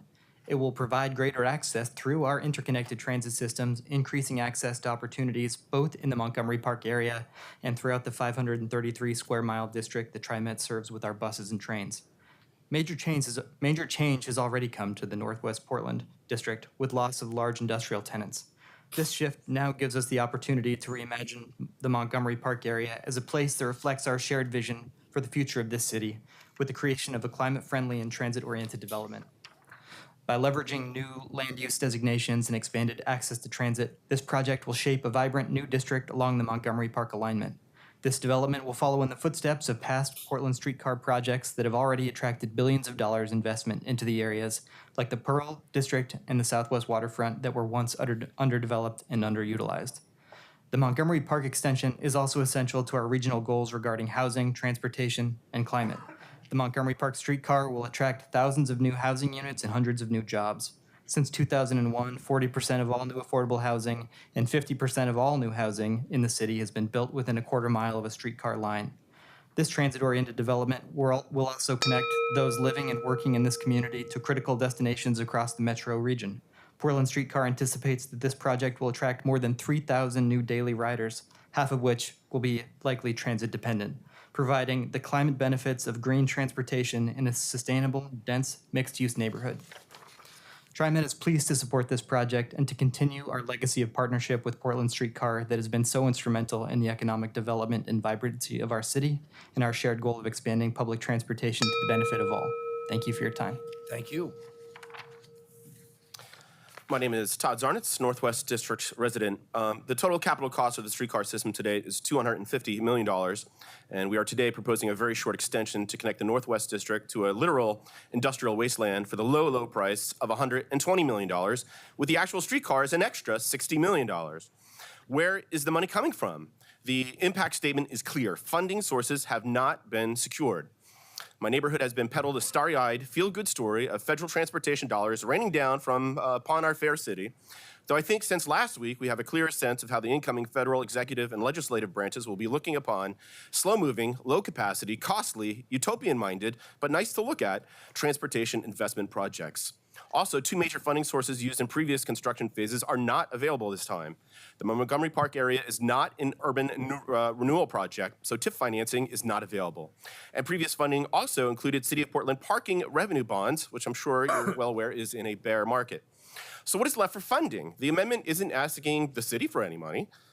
And now we get to the ugly truth. The only realistic path forward is through a major contribution from a local improvement district, AKA property taxes. What Streetcar, PBOT, the city, and the boosters have all failed to communicate to the Northwest District is that a major part of the $120 million price tag will be necessarily paid for by tens of millions of dollars in increased property taxes. And though an LID area needs a majority vote to approve new taxes, the property owners in the MPAP area have agreed to a quid pro quo, in which the public benefit agreement, where in return for land upzoning, they will accept a streetcar LID. Since that land is an automatic yes, the properties along 23rd Ave between Vaughan and Lovejoy will likely be forced into a property tax cramdown where no amount of no votes could possibly overturn the locked-in yes area through the quid pro quo. My request for you is to add an amendment to requiring any streetcar LID to be bifurcated by recent zoning changes, therefore preventing the owners of newly upzoned industrial wasteland from imposing property taxes on my neighborhood, and also giving the Northwest District a fair and honest vote on whether they actually want to raise their own property taxes to fund a streetcar extension to nowhere. Thank you. Thank you. Tanya Hartnett, Corky Collier, and Malu Wilkinson.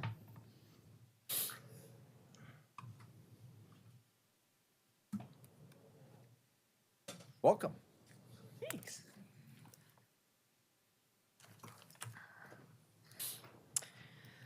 My name's Tanya Hartnett, and I am the Executive Director of Working Waterfront Coalition.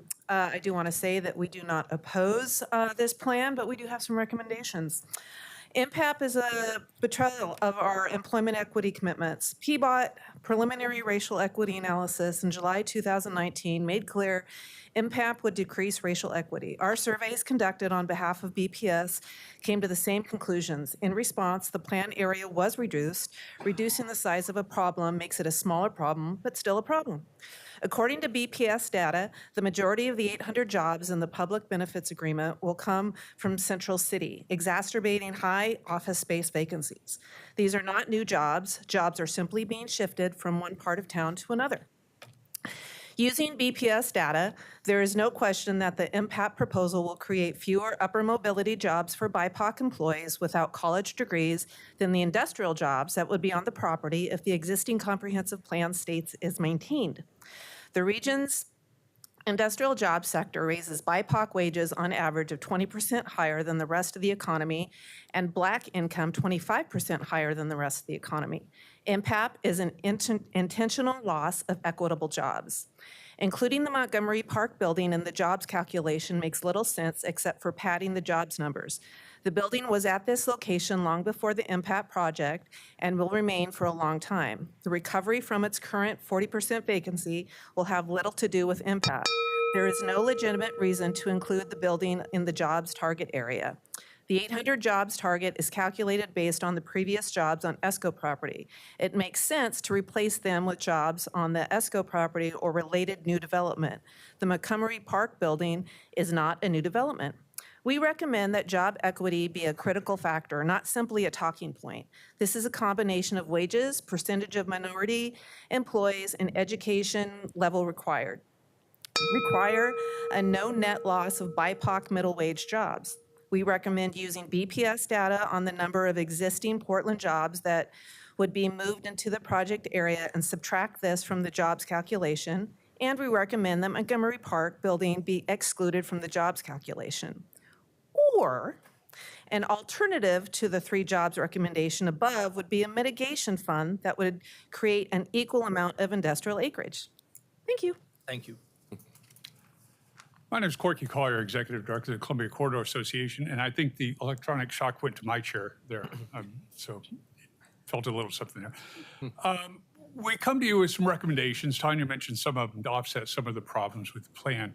And I have to say the property owners have come up with a great vision. I mean, there's some wonderful ideas here, and they are great people that are proposing the plan.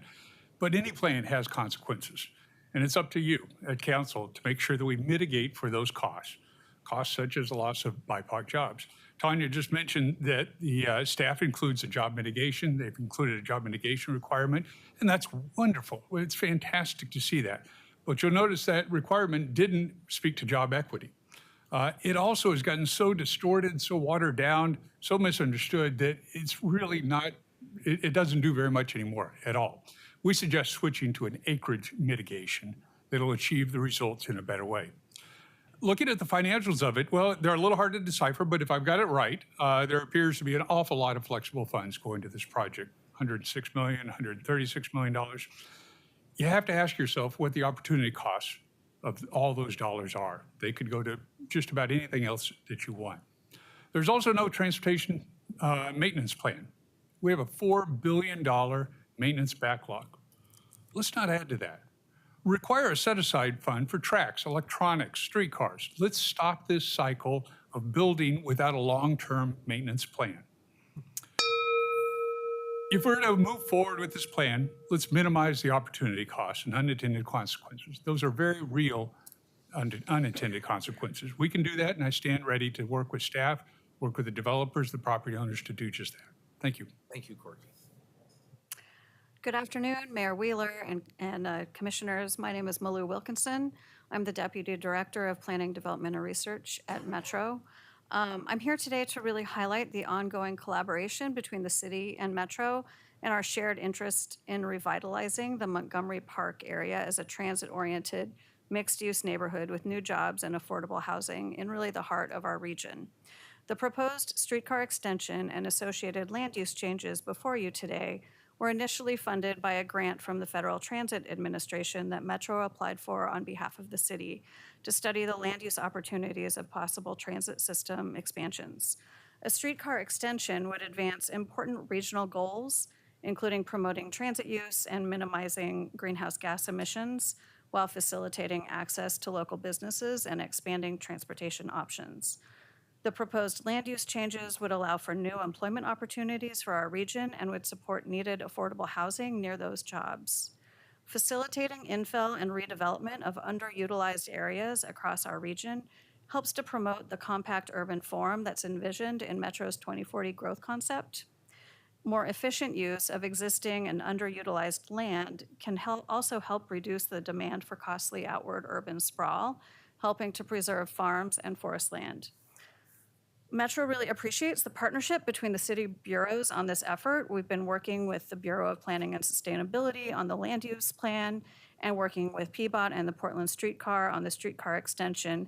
And we really appreciate the updates that your staff have brought to the Metro Council, MPAC, and JPAC, our regional committees.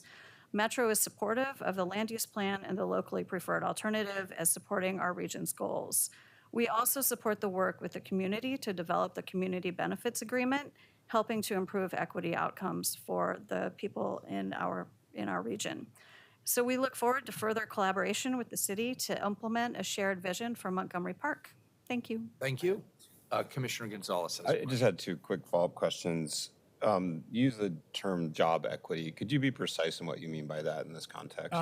It's a combination of race, wages, middle wages. So you've heard a lot about middle wages, and that part I think they've achieved. That's good.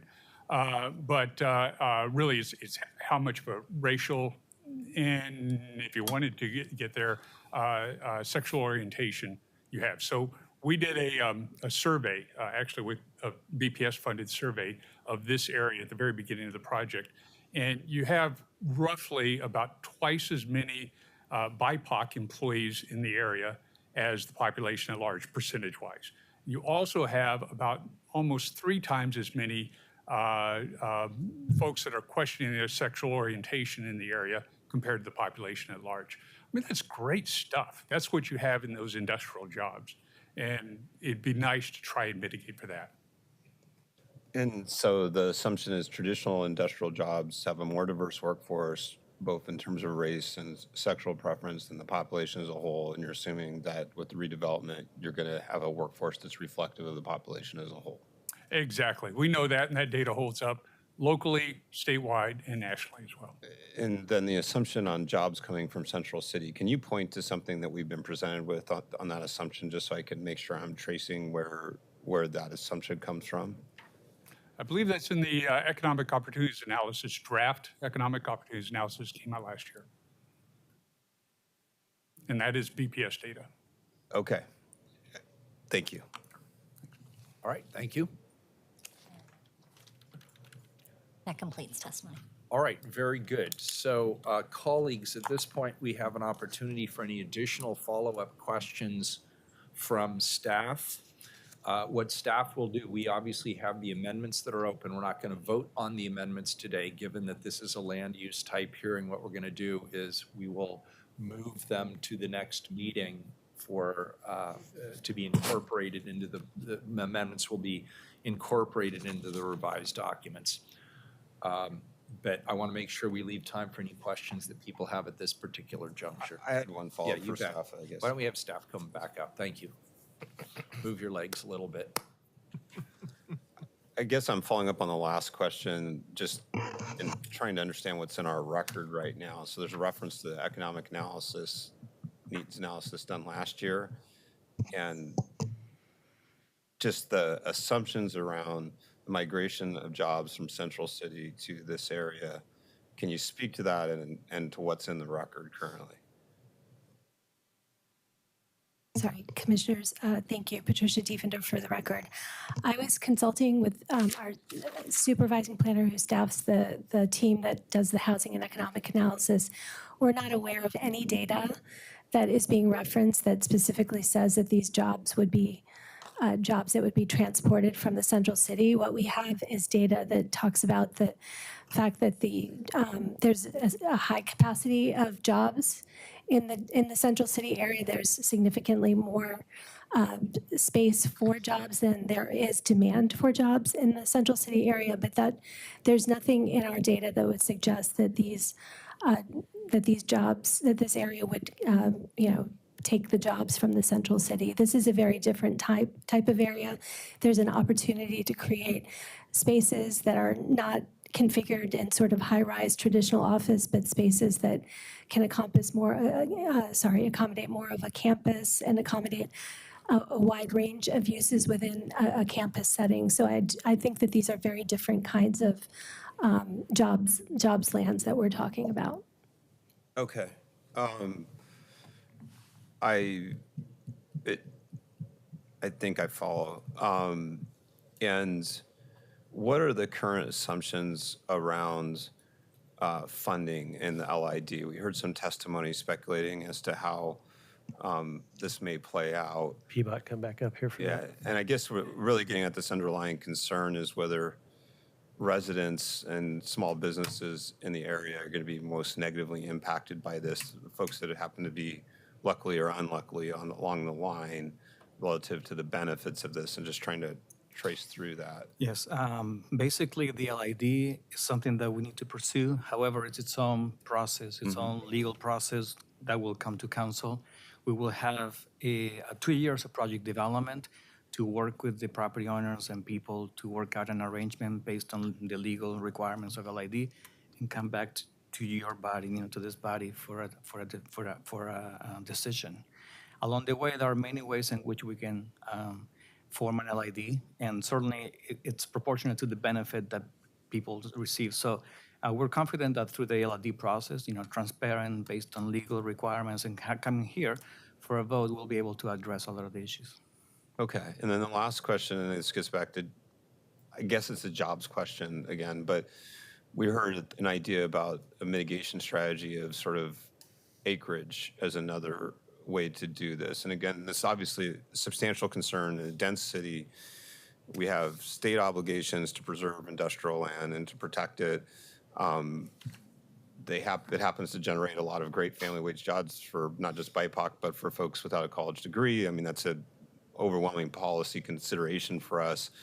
Is the idea of a mitigation strategy that essentially, I guess, is finding acreage somewhere else, is that plausible? Is that workable here? Commissioner, first I want to address the issue of the strategy that would assess a mitigation fee for the industrial land. That option was explored earlier in the planning process. There was a proposal to require a per acre fee to the acreage that is of industrial land.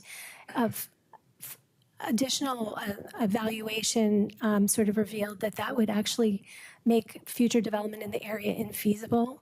It would add such a significant cost to future development. And so Together with the property owners, we explored this other option of the requirement for the middle wage jobs as a way to not have the requirement end up being something that adds to the cost of land and adds to the cost of future development, and therefore makes future development much less feasible.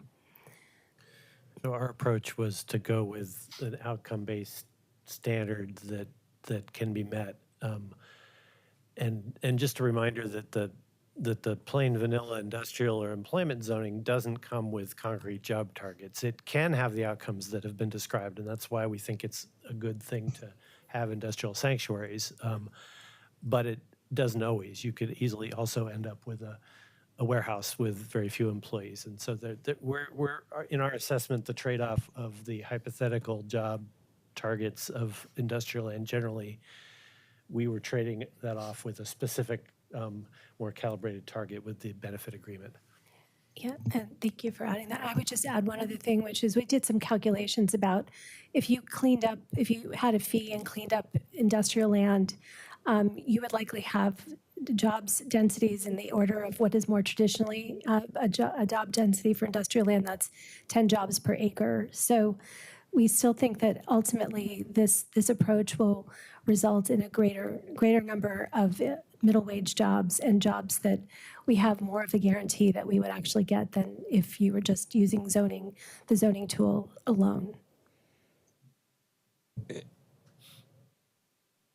Yeah, I mean, it's hard. There's some difficult assumptions to parse out there, right? When you look at the underutilization in Central City for comparable space, and if you're adding capacity to similar space, it's just trying to parse through which assumptions really play through. But just one last question here, just so I'm following. So the public benefits agreements and what that will lead to in terms of jobs, who are the obligors on that?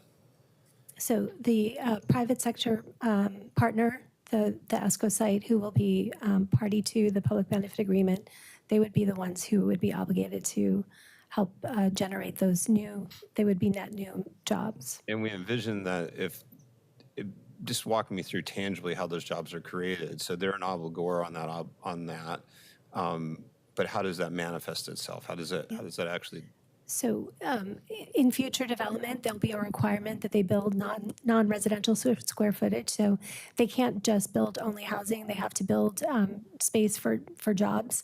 And by creating that space, the expectation is that space will then yield to businesses being in the area that will create the jobs. And there's we'll go into greater detail about this next week when we talk about the public benefit agreement, but there's provisions in the public benefit agreement that ensure kind of a reporting and monitoring at different intervals throughout the life of the public benefit agreement to ensure that those jobs are being met on site.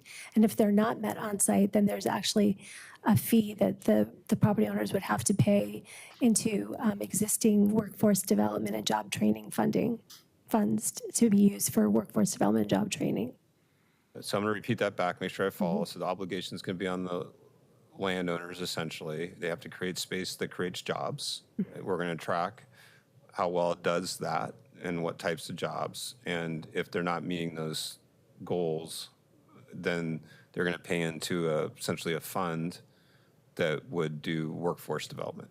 Yes, and the public benefit agreement says that it's the property owners or any future owners, so it ensures that runs with the land. It runs with the land, got it. Okay, I'm good for now, thank you. Commissioner Rubio. Thank you. I wanted to first just make a comment that I really love the idea of the city continuing to pair up with the community, the York Group collective, to seek opportunities to further that concept. So I really hope this type of partnership and coordination can continue to happen. The other point I wanted to make in connection to the questions about funding in the LID, there were some comments about concerns about federal funding under the new presidential administration. Can you share a little bit about your comments on that and a surety of that funding? Yes, well, I do not have a crystal ball. The record is that the previous, the Trump administration funded 6 streetcar extensions during the 4 years. and including it also funded via the Metro grant, the work that led to what we're doing right now. So it is not automatic that we may see danger ahead. Of course, we'll be very cautious and fast in our project development and in relationship with the federal government. So you don't, again, we don't know what we're going to get it or not, but the availability of that funding has been consistent despite which administration? Yes, many administration. It's more of a program than a grant, Right, so you just, so long as you meet the requirements of the program and you do your environmental studies, then you're rated. And that rating, you get a certain amount of money, It's, during this administration has been higher, funding 60, 80%, but typically it's about 50, and that's what we're budgeting for. We hope to get more. Okay, that's good to hear. Thank you. Commissioner Wright? Yeah, it's a great conversation we're having right now. And I want to say I'm genuinely very supportive of this plan. Some of the people who've come forward about industrial availability is something we just have to make sure that we get all out on the table. So what's our current commercial lease rate is what? It's very high downtown central area. Does someone know the number? Vacancy rate, you mean? What is it? Like 30%? It's like nationally one of the highest, right?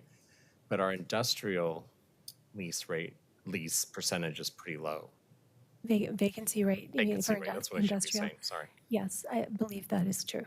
Yeah, and so I think where you've been asking questions about is we want to keep providing living wage jobs to live in an expensive city, and especially those that come out of high school, go into the trades, and where are those going to be located. So I think that we're not addressing where these availability of industrial land would be when we know that rate is under like 5% right now, correct? The employment opportunities analysis, or the economic opportunities analysis, which is a separate project coming to the next council, outlines the kind of the math on all this and how we believe we're meeting our employment land needs. And largely it's not a problem of acreage. There's a lot of land in our inventory that's constrained by lack of availability of infrastructure or contamination, things like that. And so the path to freeing up industrial land is not necessarily rezoning land that's in other uses.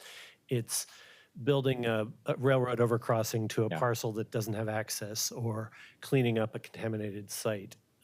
Those are the kinds of actions you're going to see in the EOA when it comes to council next year. And so that's one of the reasons we don't see this as getting in the way of that strategy. And isn't ESCO part of that?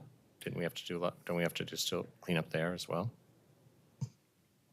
The ESCO site, they have already been doing cleanup, and we have information from the Department of Environmental Quality that shows that they have been doing cleanup on the site, and that they will continue to do so. Yeah, and the property owners may be able to answer more questions about that.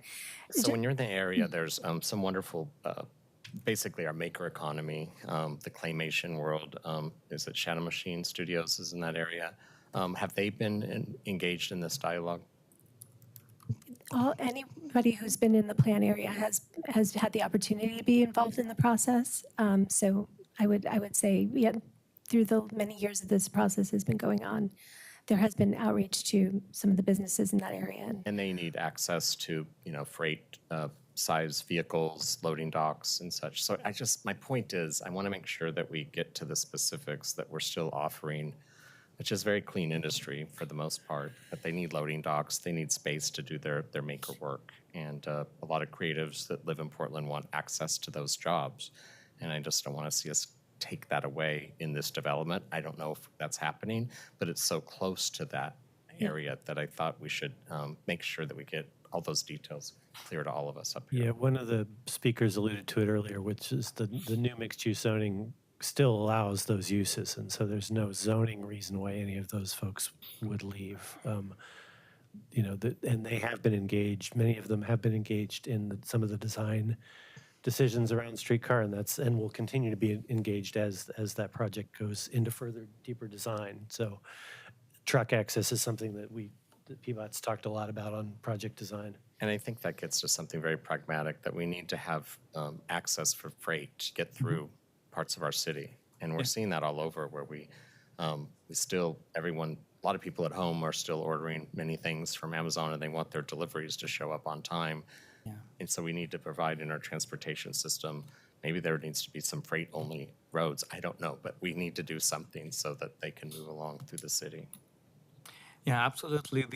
We'll have, pending this decision, 2 years to work with the public, to go property by property as we design, the couplet, the streetcar, and make sure that we address the issues, not as a future development, but actually the existing. If somebody doesn't want to change the land use, we'll work to make sure that as best as we can, it addresses parking, loading, and circulation needs. And the couplet actually, by having two ways in and out, is actually quite freight friendly in terms of being able to move a lot of people in larger vehicles. I mean, I've been around long enough to understand the testimony from Al Solheim earlier about Pearl District, and really saw my artist friends that were in that area really enjoyed it, and then obviously it changed, and that's okay. But as we keep moving out, how can we land this one so it is much more of a hybrid mixed-use development? And I'm starting to get that picture from the vision, but it could use a little more fine-tuning, I think, before the vote. Yeah, I will just add, Commissioner Ryan, that as I tried to emphasize in the presentation, it's the combination of requiring the non-residential square footage, the combination of also having incentives, particularly for that area. There's an area kind of between 23rd and 24th where a lot of that smaller industrial and the smaller users are. There's incentives to retain those uses and to have more of those uses. So, by giving, actually being able to give more credit to the square footage if they are in those uses as opposed to office or retail uses. So those are all attempts. I mean, zoning is not a perfect tool to accomplish all these different things, as we know, but this is all an attempt to try to realize that kind of future where those uses can still coexist there and can coexist with all the new uses that might come to the area as well. Portland needs investments right now. We need some wins, and I'm noticing that we have people who are often on the same side of the lobby in terms of that, having some creative tension here. And I just want to keep noodling through that creative tension that I heard today and how we can move forward with that in mind, but really be open to it, especially with my concern that we need access to that type of land and development for good jobs, especially in the maker space area. Yeah. Yes, thank you. And they can't schlep everything on a streetcar. They need a big vehicle, right? Okay. I think that's it. I'm definitely supportive. Just want to work out some kinks here because this was some great testimony today. Great, thank you, Commissioner. And colleagues, just to confirm, nobody else wants to offer up any additional amendments, is that correct? This time. Okay, very good. At this point, then I'm closing oral testimony, but I will keep the record for written testimony open until December 3rd at 5 p.m. The next step then is for staff to return with the revised documents that incorporate the amendments that were all proposed earlier. This item is therefore continued to the City Council meeting on December 4th at 10:25 a.m. time certain to vote both on the amendments as well as the replacement document. And I would just like staff to announce for the record when staff is going to post the code amendments for the public to be able to comment. It will be before the written record closes. So. It will be before the written record closes. We plan to post the updated documents on November 27th. Okay, so they'll be on November 27th on BPS's webpage? Webpage, yes. For the project, so the project webpage. The BPS project webpage, yes. Okay, good. I just want to say this is outstanding work, and I really appreciate the depth as well as the breadth of the public testimony we had today. It's very obvious that you've been engaging the community at a very detailed level. That's great for all of us. So thank you for the hard work you've put into this over many, many years. And I also want to thank our community partners, many of whom testified today, for helping to materially shape this. We'll take a recess. It's now 4:16. We'll reconvene at 12:31 to take up the tree code. We're in recess. Thank you. Thank you.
reconvene, please? I can't tell if my mic is on.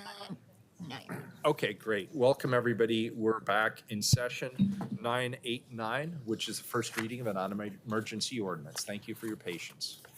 amend tree preservation standards code to continue current regulations for preservation of private trees.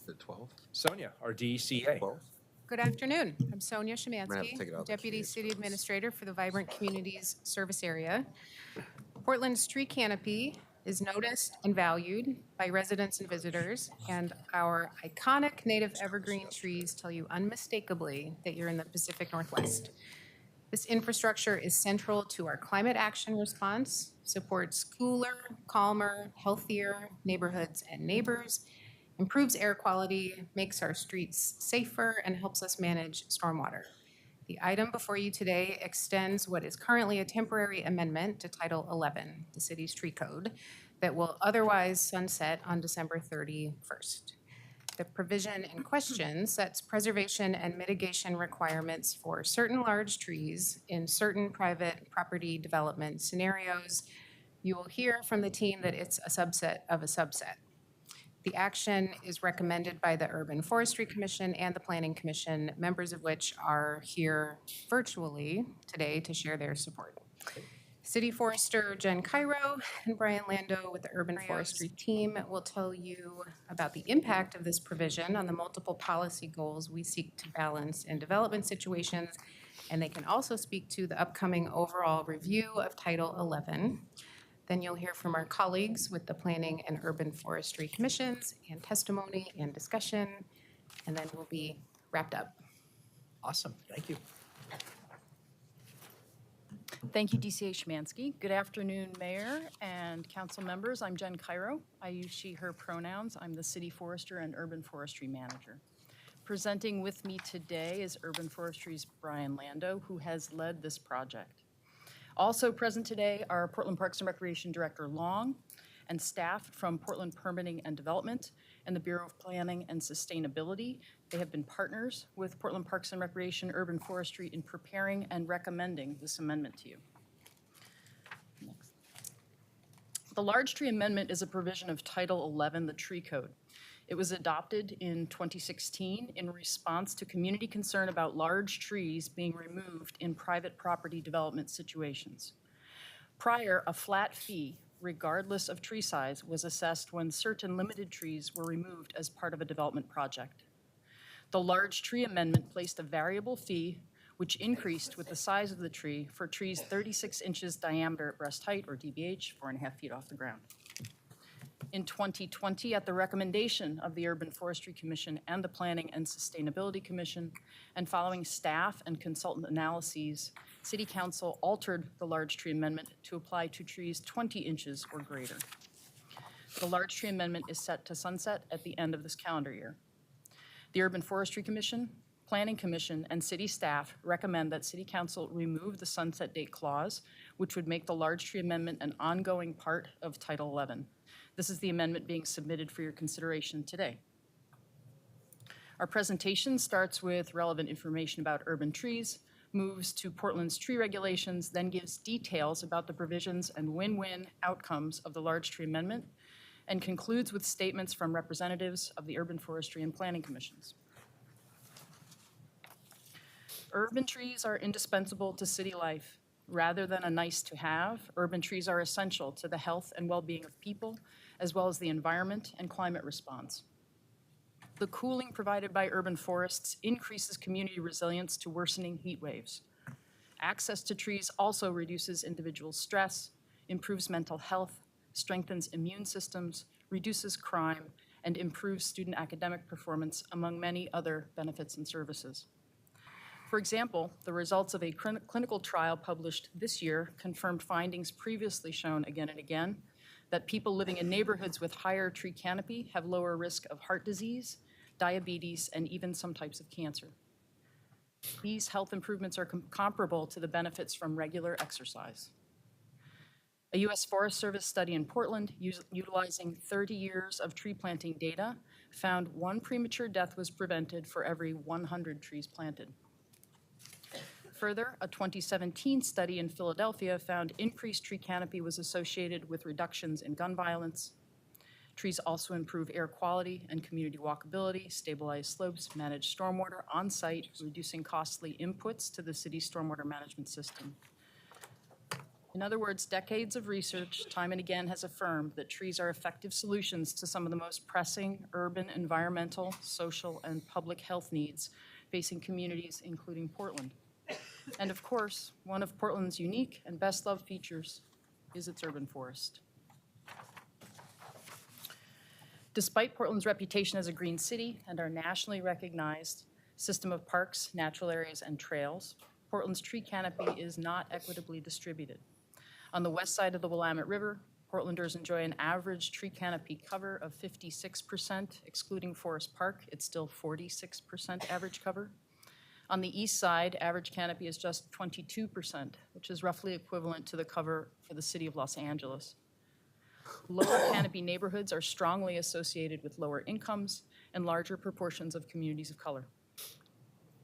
Lower canopy neighborhoods are significantly more impacted by high heat and urban heat island effect, which are exacerbated by the climate crisis. This is illustrated in this slide, derived from City, Portland State University, and Multnomah County data. In the map on the left, the lighter the area, the fewer the trees. On the right, the more brown, the higher the temperatures. The light areas on the left closely match the brown areas on the right. Fewer trees means higher heat. In 2021, over 50 people died in the Portland area, largely in low canopy areas due to high heat. The large tree amendment is about trees 20 inches DBH or greater. Trees 20 inches or larger are relatively scarce in Portland, and they also provide outsized value in public health, economic, and environmental services. Only 13% of Portland's trees are this size, but they account for nearly 60% of the total service value of Portland's urban forest. It's for this reason that the 20-inch threshold is common for increased mitigation requirements and why removing the sunset date is important. When a tree is removed, the services that tree was providing are lost immediately, and they're lost for decades after, if not forever. New trees take decades to grow and provide comparable service and benefits to a large tree that's been removed. Tree planting is about long-term replacement and growth. It's not a near-term mitigation. Also, where trees are removed, they are often not replanted, or the replanted trees don't survive. That's why we have clear and objective standards like the large tree amendment to help facilitate development while also preserving canopy. Tree planting is necessary to closing the gap between low and high canopy communities, but it's essential that we not create new disparities at the same time. The sizable community efforts and public investment in tree planting must be accompanied by preserving prior investments and retaining existing healthy and stable trees.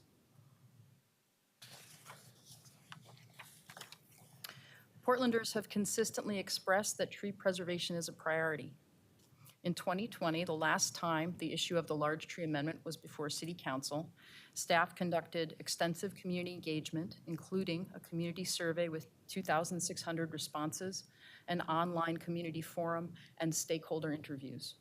81% of survey respondents supported the increased tree preservation requirement.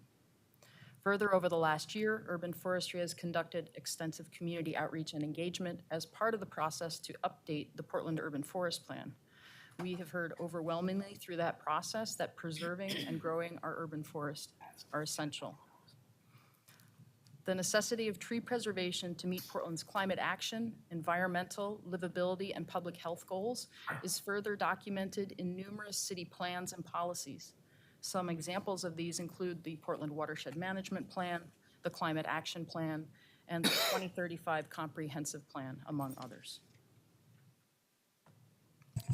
All right, good afternoon. My name is Brian Lando, and I'm with Urban Forestry. I'm going to now provide a brief overview of the Title 11 in private development, and before speaking specifically to the large tree amendment. Title 11 is the city's tree code. It's one of the implementation measures of the 2004 Urban Forest Management Plan. which called for the protection, preservation, restoration, and expansion of Portland's urban forest. Specifically, it noted that a healthy urban forest contributes to the economic vitality of the city, provides environmental stability, and ensures a better quality of life. Title 11 is more than just permits. It provides for a programmatic, regulatory, and technical framework to manage trees as a critical public infrastructure that they are. Urban forestry, under the direction of the city forester, is the lead implementer of Title 11. Urban forestry has policymaking responsibility, develops specifications and standards, and implements permitting requirements in non-development situations and for city trees. Portland Permitting and Development reviews permits in private property development and associated public works in partnership with urban forestry. In private development situations, which is where the large tree amendment applies, Portland's tree code provides a clear and objective standard for regulating tree preservation and removal. The majority of trees can be removed without any mitigation payments required. With the rare exception of heritage trees, Title 11 does not require the preservation and protection of any on-site trees in private development.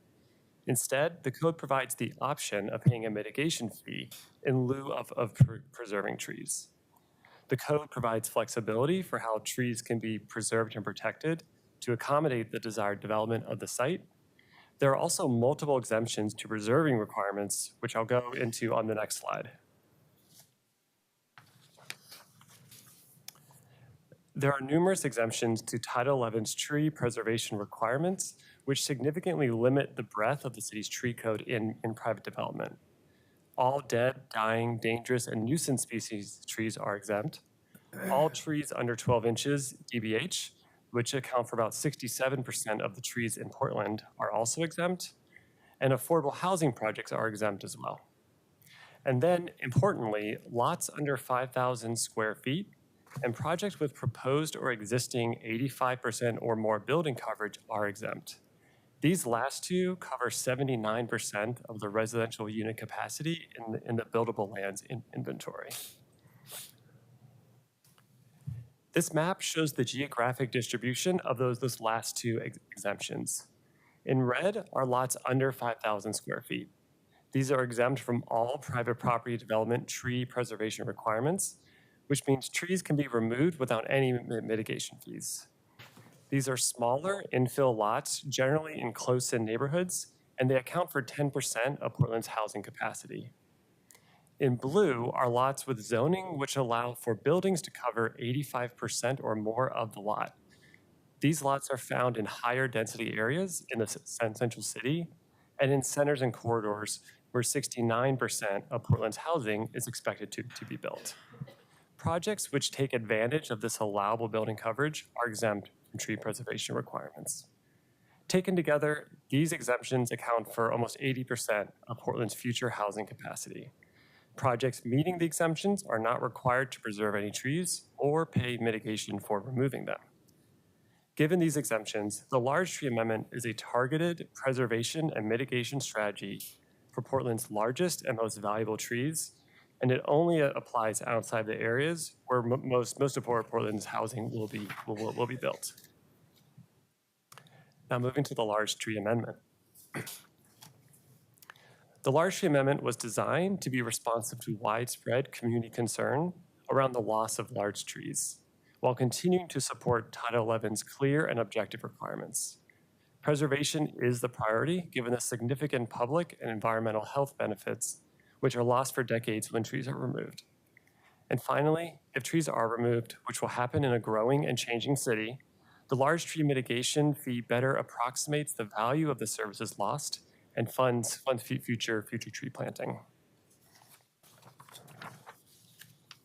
Here's how the large tree amendment works within the tree preservation and mitigation framework of Title 11.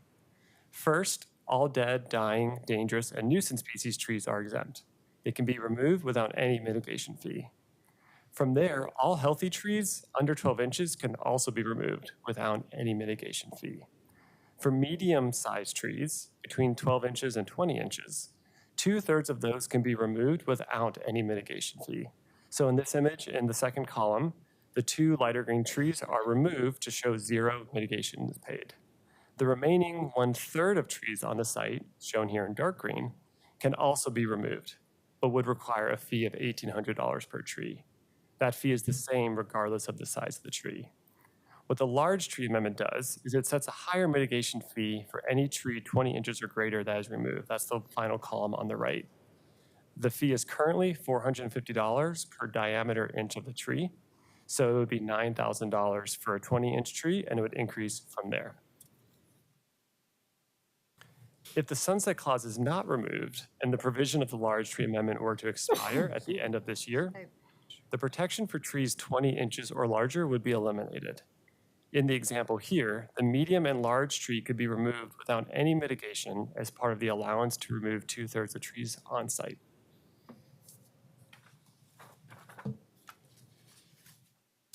If the large tree amendment sunsets at the end of this year, it would almost certainly lead to a significant increase in the number of large trees removed.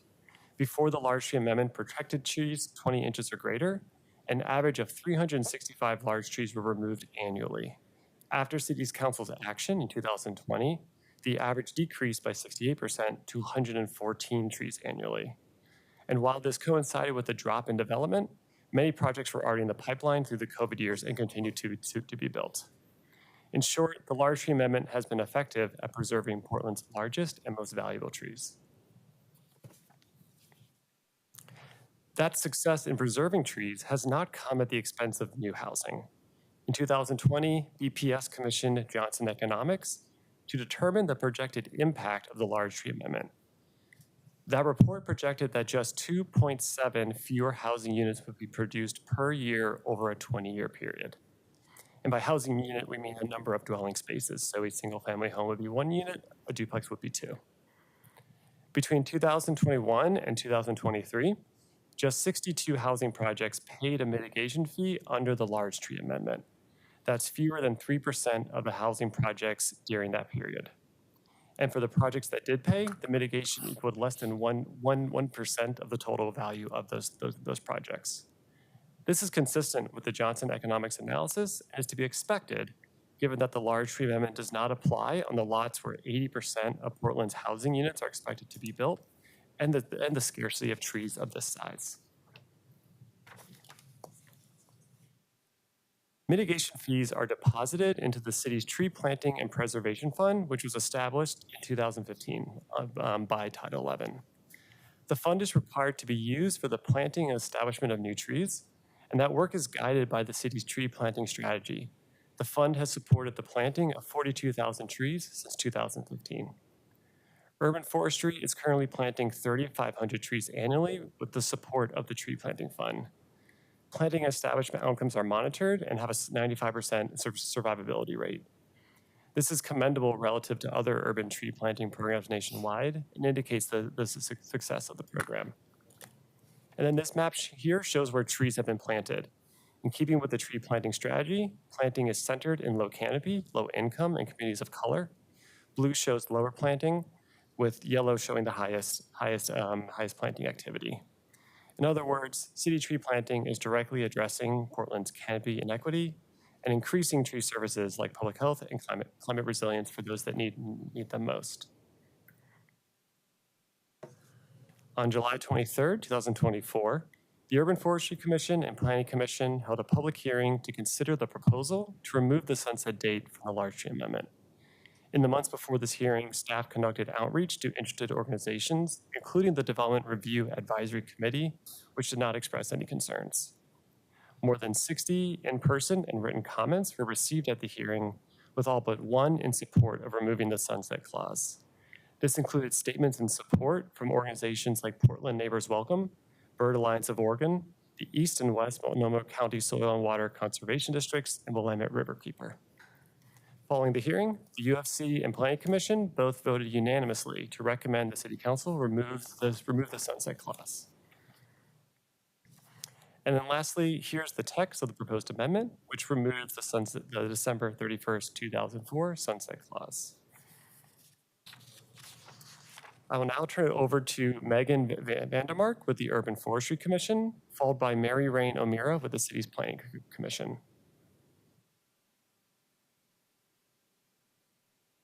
Good afternoon and practically evening, Mayor and City Commissioners. My name is Megan Vandemark, and I'm here today speaking on behalf of the Portland Urban Forestry Commission, also known as the UFC.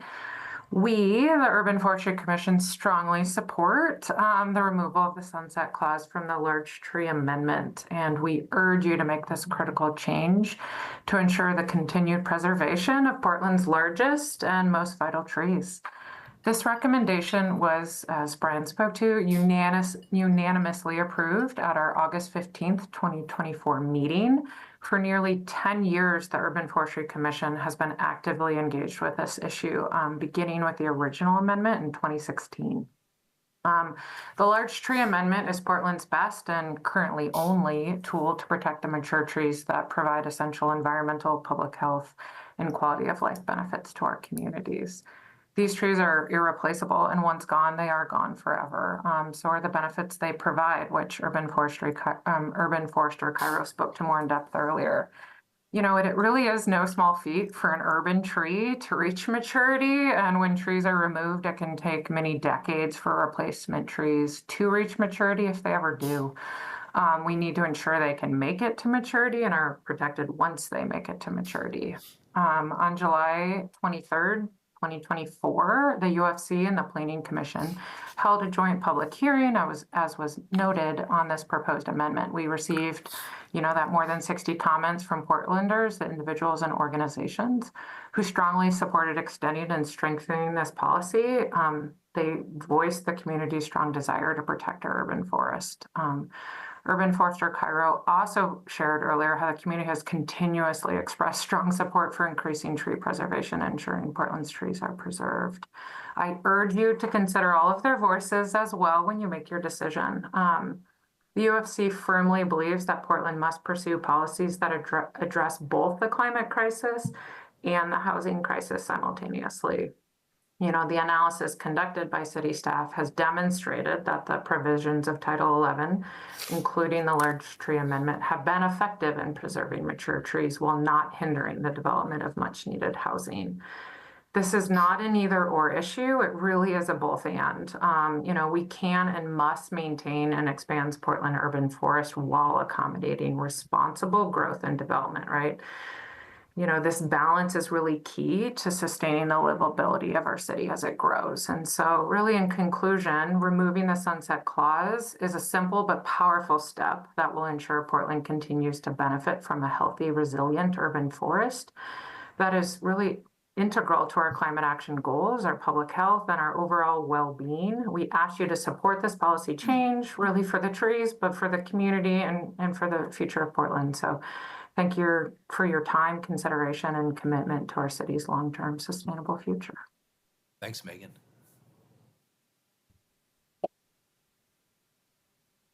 Hi, I think I'm up next. I'm Mary Reno-Mera. Good evening, Mayor Wheeler and Commissioners. I'm representing the City of Portland Planning Commissioner, and it's a pleasure to serve as the chair of the Planning Commission. And I'm really excited to present our unanimous approval to recommend adoption to City Council of the Title 11 Tree Code Amendments. And as you've heard, this also represents the removal of the sunset of the preservation of large trees in our City Forestry Code. Our Planning Commission met with the Urban Forestry Commission, and it was a real pleasure to have that joint meeting on July 23rd of this year. And then we met as a Planning Commission on August 13th. And again, we unanimously approved this to move forward to City Council with our recommendation. We really appreciated hearing and seeing the overwhelming public support for these amendments. As you've heard, the comments we received emphasize the importance of large trees in mitigating the public health impacts of climate change and supporting healthy communities overall. We also saw that coupled with these public health benefits, the current requirements for tree preservation have not presented significant barriers to housing production. And given the exemption for these requirements for affordable housing developers, commissioners felt further resolved in our recommendation to adopt these amendments. We appreciate the collaboration of our colleagues on the Urban Forestry Commission and the staff at Portland Parks and Recreation and Planning and Sustainability for advancing this important work to protect and preserve our large tree urban canopy. Thank you so much. Thank you very much. Okay, now we go to testimony. Could we ask some questions first? I have a Yes. bunch, if that's okay. Short answers are really good. Who decides whether a tree is dead, dying, or dangerous? Thanks for the question, Mayor. The property owner can submit arborist reports to that effect, and those are evaluated by technical staff in the city. Okay, thank you. Are utilities exempt? I noticed they're doing a lot of trimming probably as a result of what happened last year during the ice storm. They generally aren't developing property, So it's only if you're developing a property. and it's private property development. Okay, so All it's that not regular stuff you see is not this. all separate. Yeah. This is only for the purposes of development. Perfect. Thank you for that clarification. The tree planting fund, and I should know this and I don't, is that's also on private land, I assume, is that correct? The tree planting and preservation fund can be used on any type of land. Okay, great. And at some point, maybe you could do a PSA and let people know how they can get access to that, because there might be some people with an interest. I was really impressed with the health benefits of trees. And I'm wondering if all trees are the same. As we look at the code, is any big tree, it seems like size, oh my gosh, I can't believe I just backed myself into this one. Don't do it. It's important. Is it the only, it's important, it's always important, Michael. Is it the only criteria, or are there certain types of trees that are more valuable from an environmental or public health perspective? Great question. The larger the tree, the more health benefits. However, species matters. It's the forester's version of what you were going to say. In general, evergreen trees, because they are producing all year round, create more of those benefits, for example. Thank you. And that was even more subtle and more hilarious than what I said. I've always wondered just about, as one is developing a property, and I could have this totally wrong, but it seems to me if you have a very large tree on a property, and you showed some photographs of recent developments where they maintained the trees, increase the property value, decrease the property value, not have an impact? Where would you come down on that? Well, we needn't come down on it because consistent studies have shown that indeed retaining large healthy trees increases the property value as much as 15%, and that's a real estate transaction study. That's what I would think, but I didn't know for sure. Thank you for that. Since there are clear, definable public health benefits which have been validated by what I will call credible public health organizations, has there been any discussion about using public health dollars or Medicaid reimbursements or other types of sources of funding for a program like this, or is that just too far out of the pale? I haven't heard of those things. That doesn't mean they're not happening, and that is an interesting idea. Okay. I'll take that up in 8.5 weeks. And then I just know that there's a lot of places where people are cutting down trees here in the state of Oregon around their houses because we have a wildfire problem in the state of Oregon. Is that an issue that competes potentially with these policies? No. Here's why. Again, this is just about private properties and development situations. Wildfire management is also something that we and others in the city are engaged with, and there are specific practices mostly put forward by the United States Forest Service as well as local fire departments on how to remove vegetation to reduce wildfire risk to private properties. But would that dominate this? Does that come higher in the hierarchy if a fire marshal goes out and says this is too close to the house and it's a risk? Yeah. In general, we're gonna get into the details a little bit here, but in general, tree removal is not part of wildfire management, creating that safe wildland-urban interface. Generally, it's removal of what we call ladder fuels. Okay. So those are shrubs, leafy things, dry things that are closer to the ground, or removing lower branches from trees, generally. Okay, that's all very helpful. Thank you. Those are my questions. I don't know if anybody else has any at this particular juncture. Public testimony, how many folks do we have signed up? 20 people. 2 minutes each. Name for the record, please. First up, we have Keena Rubin, followed by Micah Meskel and Justin Wood. Thank you for the presentation. Welcome. Thank you. I'm Keena Rubin with Trees for Life Oregon. We work to preserve healthy existing big trees and space to plant new ones. Our low canopy areas leave nearby residents especially vulnerable to scorching heat of an intensity that has already proved lethal. This is one of the reasons we strongly support making the large tree amendment permanent. As you've heard, research has shown for some time that heat and pollution are closely tied to public health. A newly released study by a multidisciplinary team of experts in Louisville, Kentucky, found that the introduction of large canopy trees to highly polluted areas of the city had a measurable positive effect on the health of residents living near them. Among multiple other benefits, preserving large form trees 20 inches in diameter or greater, as Portland's large tree amendment does, can save public dollars by improving public health. City analysis, which we are grateful to urban forestry for providing, shows that the amendment is helping preserve some of the large canopy trees that provide the most health and environmental benefits to Portlanders. City data also finds that the amendment, which only applies to 13% of the city's urban forest, has had a negligible impact on new housing development.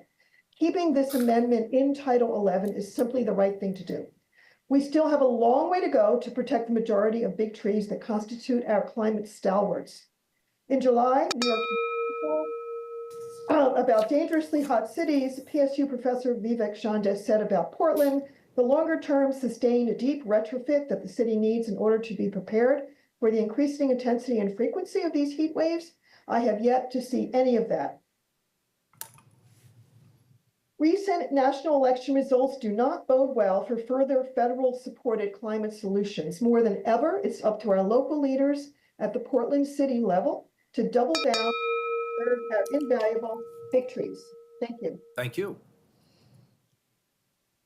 Micah. Good evening, Mayor and Council. My name is Micah Meskel, and I'm the Assistant Director of Urban Conservation with Bird Alliance of Oregon. And I'll start off with a plea to urge you all to make the large tree protections permanent as recommended by staff and Planning and Sustainability Commission and UFC. And in preparing my testimony today, it was both easy and difficult in that this is now the 6th time that I've either testified to the Planning Commission or to Council on this.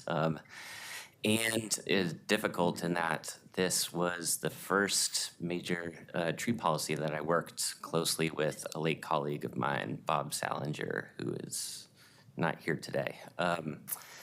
And that experience was formative to me as an advocate in that I was able to work with Bob on crafting a policy to solve an acute problem, to work collaboratively with Commissioners Fish and Fritz to create that policy and their staff to sort of build a coalition to ultimately pass and not to end there, but to continue to improve it over time, as this is now the 3rd time that this is coming in front of council. And I learned a lot from that process, and I miss having him next to me and urging you all to support it.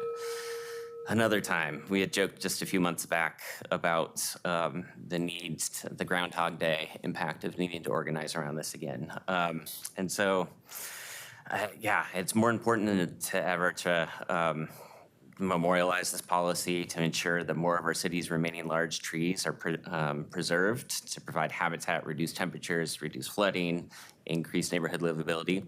And I'm sure that we'll hear a little bit about how a few lots have been encumbered by a few development opportunities by this policy. And I just want to give a quick response that this is part of the balance of Title 11. In so many other sections of the code, there are exemptions that clearly allow development to be prioritized over tree protections, and preservation of our largest trees deserve priority in certain circumstances, and I believe this is one of them. Micah, thank you for your testimony, and thank you for remembering Bob. By way of history, my recollection is he was always the first person to testify on this. He made sure that he signed up right away and got the first word, and so he's very much present here today. Thank you for remembering it for us. Thanks. Justin. Hope everybody can hear me okay. Loud and clear. I think it's good evening now, Mr. Mayor, members of the council. My name is Justin Wood. I'm an original infill builder from Portland, been doing it for almost 25 years now. I'm also one of the original Title 11 tree stakeholders. I served on the working group actually with Bob Salinger back in the day when we were on that about almost 10 years ago now in 2015. And we had some pretty good debates and arguments over the value and what we wanted to do to strike a balance. Just when we originally came to council in 2015 with this, one of the charges that we were given when we on Title 11 was to try to strike a balance between how do we have density, affordability, and preserve the tree canopy, which is where we originally settled on 36 inches as a tree, as of trying to find that balance. Just to give everybody some reference here, 20 inches is basically the width of my computer screen. And when we had tree modeling all put together and we brought to council back then, 36 inches was where we ultimately all settled on. I don't believe that 20 inches currently strikes a good balance, and I think that we need to re-examine that. Right now, the people building the larger homes and the larger projects can afford to absorb this. The more expensive projects can afford to absorb this, and the guys building the small, large A subsidized projects can absorb this because it's waived. The people that this impacts most are the people like myself that are trying to do entry-level, first-time infill projects. Just recently, we looked at a project that had 3 trees on it measuring approximately 30 inches, 26 inches, and 30 inches. It was a 5,000 square foot lot. It was not exempt. To remove those 3 trees alone would have cost us $38,000. So we passed on that lot. That is a lot that otherwise should be developed on. It's in a good area. It's got awesome transit service, and I don't know that it will develop, at least in my price range of products. I would like to, just a couple of things I heard. Part of the reason you're seeing that the BDS and urban forestry have seen a drop off in the number of tree removal permits is a lot of builders such as myself, when they see projects that have large trees on them, they simply walk away. And as we heard from somebody earlier today in Metro, we try to strike a balance in this region of preserving farm and forest land and preserving our forestry outside of the city. So I just ask that we really try to strike that balance, because we've been asking for infill affordability and density for years. And now that we're finally having it, I don't think we have that balanced. And last question, I'm sorry, Mr. Mayor, you had asked earlier about large tree developments on lots. And I will say that, just to answer your question, is when you have a 5,000 square foot lot and you have 1 tree in the middle of it, there's absolutely nothing you can do to preserve that tree and still build on that lot. So you are put in a position of either having to build on the lot and pay the fee or move the tree. There is no balance of that. So thank you. Thank you, Justin.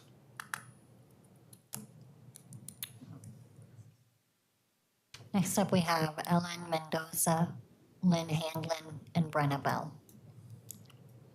Thank you for being here.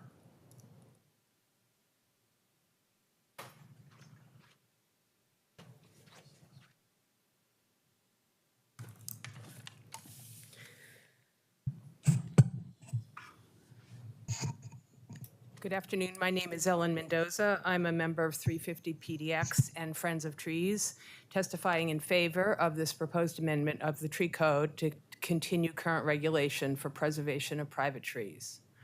We are living in a climate emergency. It is time for Portland to act like it. So states the city's climate emergency work plan for 2022 to 25. One of the work plan's priorities is to update Title 11 regulations to improve tree preservation. Obviously, taking this action will do that. The Urban Forestry and Parks Commissions unanimously support this ordinance, which continues to require developers to pay higher fees when removing larger trees. These fees directly fund the planting of new urban trees, and as noted in the impact statement, the change in the fee structure has had minimal negative impact to housing development, while also resulting in a 68% drop in the removal of large trees. In other words, the ordinance works. It is often said that the best time to plant a tree is 20 years ago, but really that time frame should be 50 or 100 years. In early years, Portland was known as Stumptown, but 100 years later, some large trees have actually grown back. We now need those trees more than ever to mitigate the effects of global warming. Portland residents consistently support preservation of large trees, but trees must also be tended to ensure they are healthy and safe. Thus, we should also implement programs to provide for city maintenance of public-facing trees. A sunset clause is a way to try a new approach to see if it works. The analysis has proved that the higher fees do save large trees and do not harm housing development. Therefore, vote to approve this ordinance. Thank you. Thank you. Hi, my name is Lynn Handlin, and I'm with Extinction Rebellion, PDX. Also, I'm a small business owner in outer southeast Portland, an area with some of the worst heat islands, as you saw by the map, made worse by city actions, including the outer southeast Division Street debacle, where we got more concrete instead of trees. This city council is responsible for that, and today you have a chance to do something small, but something to help prevent more heat island expansions. Make the large tree amendment permanent. This amendment helps preserve large canopy trees. It had little or no impact on low-income housing production. And honestly, I don't know why there's the exemption for low-income housing. I feel like people living in low-income housing also deserve trees. So I think you work around it and, make allowances for that. But whatever, here we are.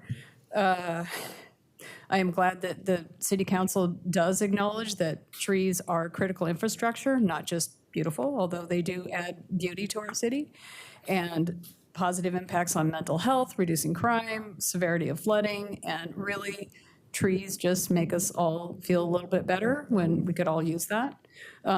And then, of course, there's the whole climate change thing. Trees sequester carbon, so trees, especially mature trees, both slow climate change and mitigate for the harm caused by climate change. We are in a climate emergency. I know you guys are aware of that, but sometimes I wonder. At this time, it's more important than ever that climate action, especially climate justice action, is done at the local level. I honestly wish that there was so much more in this amendment. I mean, we hear all the incredible impacts and the financial and health and everything else of trees, so important, and yet we have this amendment that will help save some of them, but it should be so much more. I'm glad that this is a thing, and I'm assuming you're all gonna vote for this. On your way out the door, I hope you all do something really good for our city. It's time. Thanks. Thank you. Hey, Council and Mayor Wheeler. My name is Brenna Bell, and I'm the 350 PDX Forest Climate Manager and the facilitator of the Portland Shade Equity Coalition. And you've heard a lot about the public health benefits of trees. And kind of to do something different, I want to talk about the public emotional benefits of trees. Last week, we had a lot of bad news. As Micah mentioned, it started with losing just the excellent Bob Salinger, who should be in this room right now, advocating for the large tree protections that he helped create. And then, honestly, the election results were deeply unsettling to many Portlanders, and there's this sense of instability and uncertainty about what comes next. And in so many conversations since then, I'm like, how are you doing? And people are like, oh my gosh, the trees this fall are so amazing. And that's what gives me solace. I mean, have you noticed? They're amazing. The leaves are just shining brightly through the sun and the rain. And the trees that help us feel the most grounded are the big ones, because they're the ones that have grown up with this city, and they mark the passage of time with their bodies, and they remind us how to hold steady during great change. And as you've heard, trees like this need time and space to grow. Each one we lose is irreplaceable in our lifetimes or our children's lifetimes. And some, like Western red cedars, might never grow back because climate change is impacting the conditions they need to thrive. So we need more housing. We all know that. But we also could make it easier for developers to build creatively on their lots to maintain existing large firm trees. There are many things we could do that are not cutting the tree down.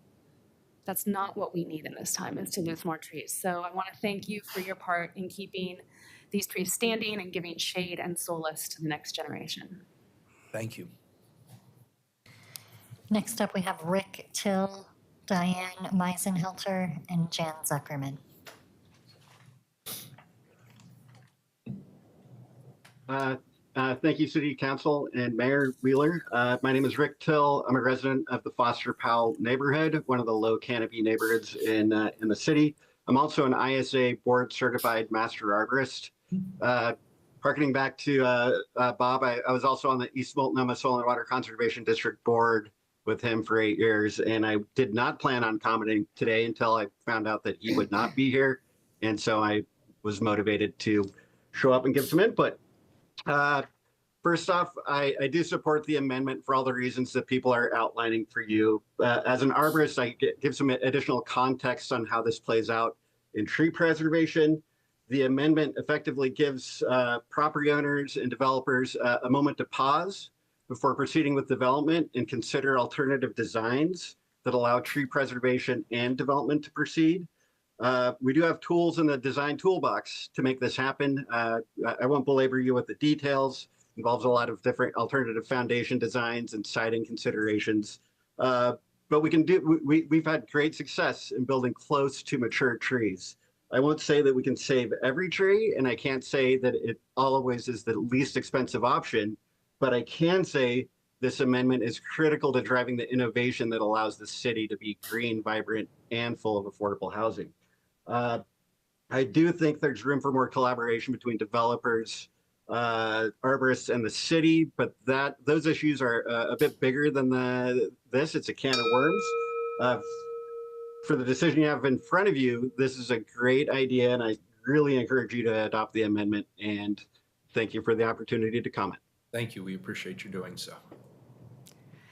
I'm Diane Meisenhelter, and as part of a global climate movement, the best climate scientists say that we have less than 5 short years to cut emissions in half or face dire consequences, since we're already rushing headlong towards having blown past the 1.5 degree centigrade mark.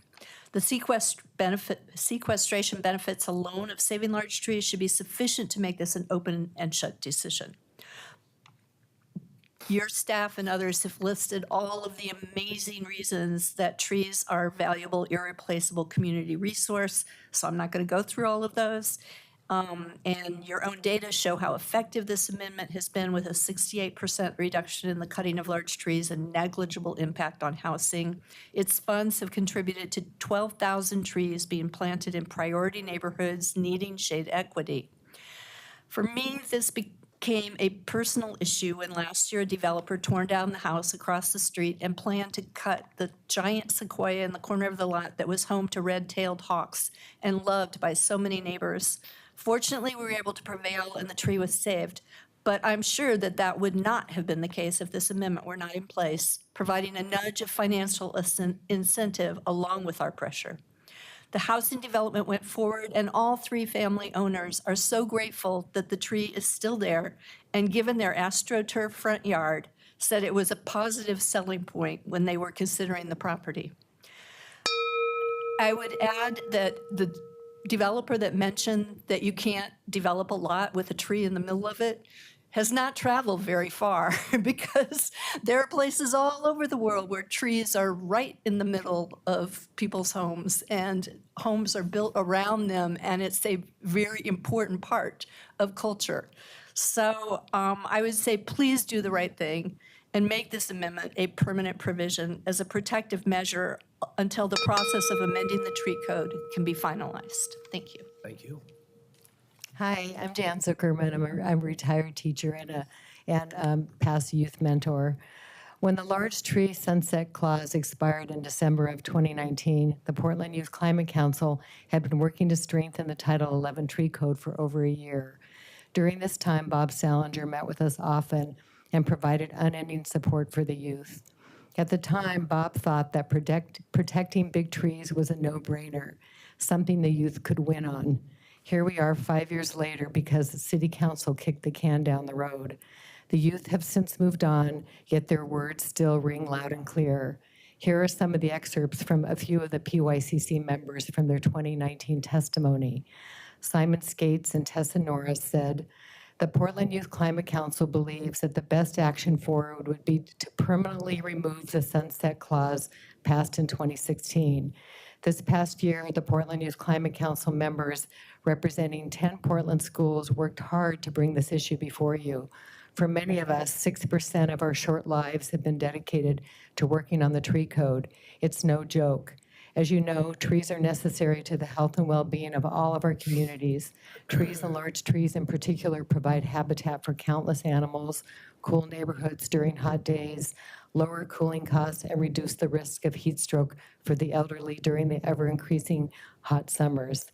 They sequester CO2, providing a healthier community for everyone as Portland air quality declines. Due to the drought in Oregon, many of our larger conifers are dying in the city, and therefore it's more important than ever to preserve our remaining larger trees. As one city arborist put it, all urban trees are stressed, and so are we.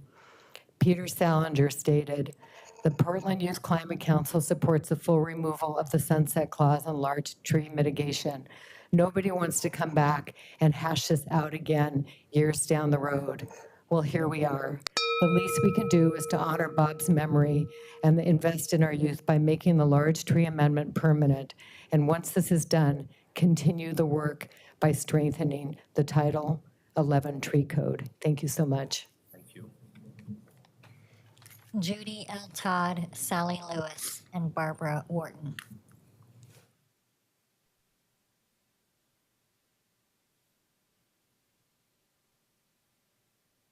Judy, you're unmuted. Can you hear us? Yes, I can. Thank you. I'm Judy Todd. I live in Northeast Portland. We need the large tree amendment as a permanent feature of our city tree code. I think we're in agreement about that. It's a crucial amendment. To make it permanent only makes sense. It's not enough, though. The city's own analysis shows that this mitigation fee for builders and developers has been effective in preserving some of the city's largest trees while having, as has been pointed out, a negligible effect on new housing development. Let's keep it that way at least, not take it away. And there are negative examples and impacts as the result of the tree code's many exemptions relative to affordable housing needs. So protecting what we have for the future as development continues does make sense, but finding new solutions for the endless need for affordable housing throughout our city, particularly on the east side, raises new problems to be solved in the coming days and years. I hope that we'll work as fervently on that and in less time than a 5-year time period. Well, we need both. We need affordable housing, and we need it with new green spaces containing existing trees as well as new trees. And we need to keep the larger and older trees still standing. There isn't a best solution for all parties, no doubt, but I think there are many possible solutions that can enhance the future for those who are coming up behind us. I'm in my 70s. I'm concerned about what happens to my grandchildren who are now in their 20s and not even looking at housing yet. I know that we have problems to solve, and I know that we can solve them together. I appreciate the time of all of the people for these last 5 years. I also miss Bob Salinger's input today, and I am thankful for the likely yes vote on this amendment. Thank you very much. Thank you, Judy. One more time, Sally Lewis, Barbara Wharton, Albert Kaufman, Emily Stebbins, and Sunny Sorensen. Welcome. Thank you for being here. I'm going to go off script, I think, because people already said most of what I wanted to say, but there's something new. First of all, I want to really thank Jen Cairo and Brian Lando and almost everyone else. Most of what I said was the same as that, so I'm not going to repeat it. My name's Emily Stebbins, and I'm a parent and a teacher and a volunteer with 350 PDX, where I've been working on shade equity for a few years now. And like most people, I'm here to ask you to make the large tree amendment permanent. Somebody voiced a concern earlier about preserving 20 inches versus then 36 inches of diameter. And they were concerned about it being the wrong balance between development and public health and ecology, whatever all of these things are that we're trying to balance. And I couldn't help but think of my 8-year-old son and my, second and third and fourth grade students, and how the 36-inch trees of today, they're like our pillars, right? They're literally the pillars of the community, literally and figuratively. And some of them are dying. Some of them would die regardless, right? Like trees don't live forever. They live way longer than we do, most of them, but they don't live forever. And then they have all of the stresses of climate change right now. So we're not going to be able to keep all of those 36-inch and larger trees. We need a succession. Like we need to preserve those younger trees, the 20-inch and larger, so that we have 36 inches and larger in the future to be those big, sturdy oak trees for our kids and their kids and their kids. So we need to preserve those future generations of large trees. Thank you. Thank you. Albert Kaufman, Sunny Sorensen. Okay, Laura Feldman.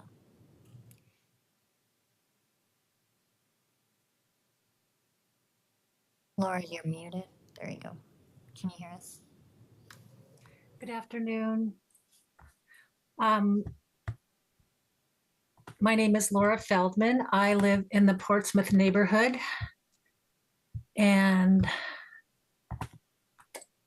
I urge the Planning Commission along with the Urban Forestry Commission to continue to support the proposed amendment to remove the sunset clause from the large tree amendment provisions in Title 11, making it a permanent feature of the tree code. In District 2, where I live, we have some of the worst air in the city given the industry that surrounds the North Portland Peninsula. According to EPA's Environmental Justice Data Mapping tool, we have a lower life expectancy. We also have the Portland International Raceway here, which, along with noise pollution, emits tons of CO2 during a race season, which, along with lead emissions from some of the races, covering a 25-mile radius from the track. Trees are crucial in creating a noise buffer as well as capturing some of the air pollution we deal with here. Sometimes the air will be so bad when I leave in the morning on my bike that I won't actually be able to draw my first real breath until I enter Columbia Park. As the drought and the fire season grow longer, we still have wildfires burning in both Washington and Oregon. Our trees, especially our precious old growth trees, will help protect us and mitigate some of the worsening effects of the climate disaster we are and will be challenged by. Bruce Nelson, in his column Tree Matters, describes the tree needs of District 2, where I live, which includes the recommendation, change the city tree code in a manner that facilitates greater tree canopy in industrial zones or immediately adjacent to District 2. Thank you. Thank you, Laura. Eleanor Wojak West. Calvin Rollins.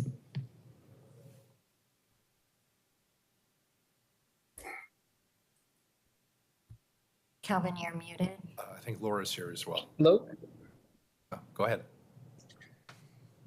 Hello, thank you. I am a student at PSU. I study environmental science, and I would like to make a couple quick points.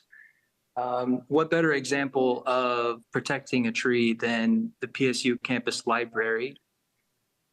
It is the largest and oldest tree on campus, and the library structure is built to go around the tree. And famously, the story is that protesters chained themselves to the tree to stop it from being taken down. And I think this amendment is extremely popular with the community and anybody you could ask off the street. Do you want more trees in the city? I think you'd be hard pressed to find people to say no. Additionally, some of the health benefits. I was told in the pathway of environmental science is with health, science, and the earth. So I was in a program with many emerging doctors and pre-med students. And we were told in the second week that 10% of a person's health outcome actually comes from your primary care doctor. That means 90% of your health outcome comes from things like your diet, your lifestyle, and your environment. And they also said that your zip code is the biggest predictor of your health outcome, even more than your diet, whether you smoke or whether you drink. Your zip code is the biggest predictor. And that has a lot to do with the environment, including trees. It's a major factor, including walkability, including your industrial zoning. And I think that this amendment would go a long way in protecting the health of local communities and biodiversity. And thank you for your time. Thank you, Calvin. Tanya Boudreau, Kelly Beamer.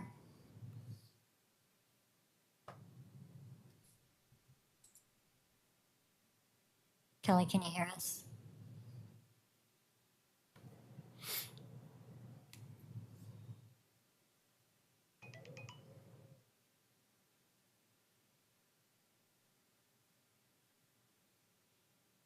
Kelly, are you there?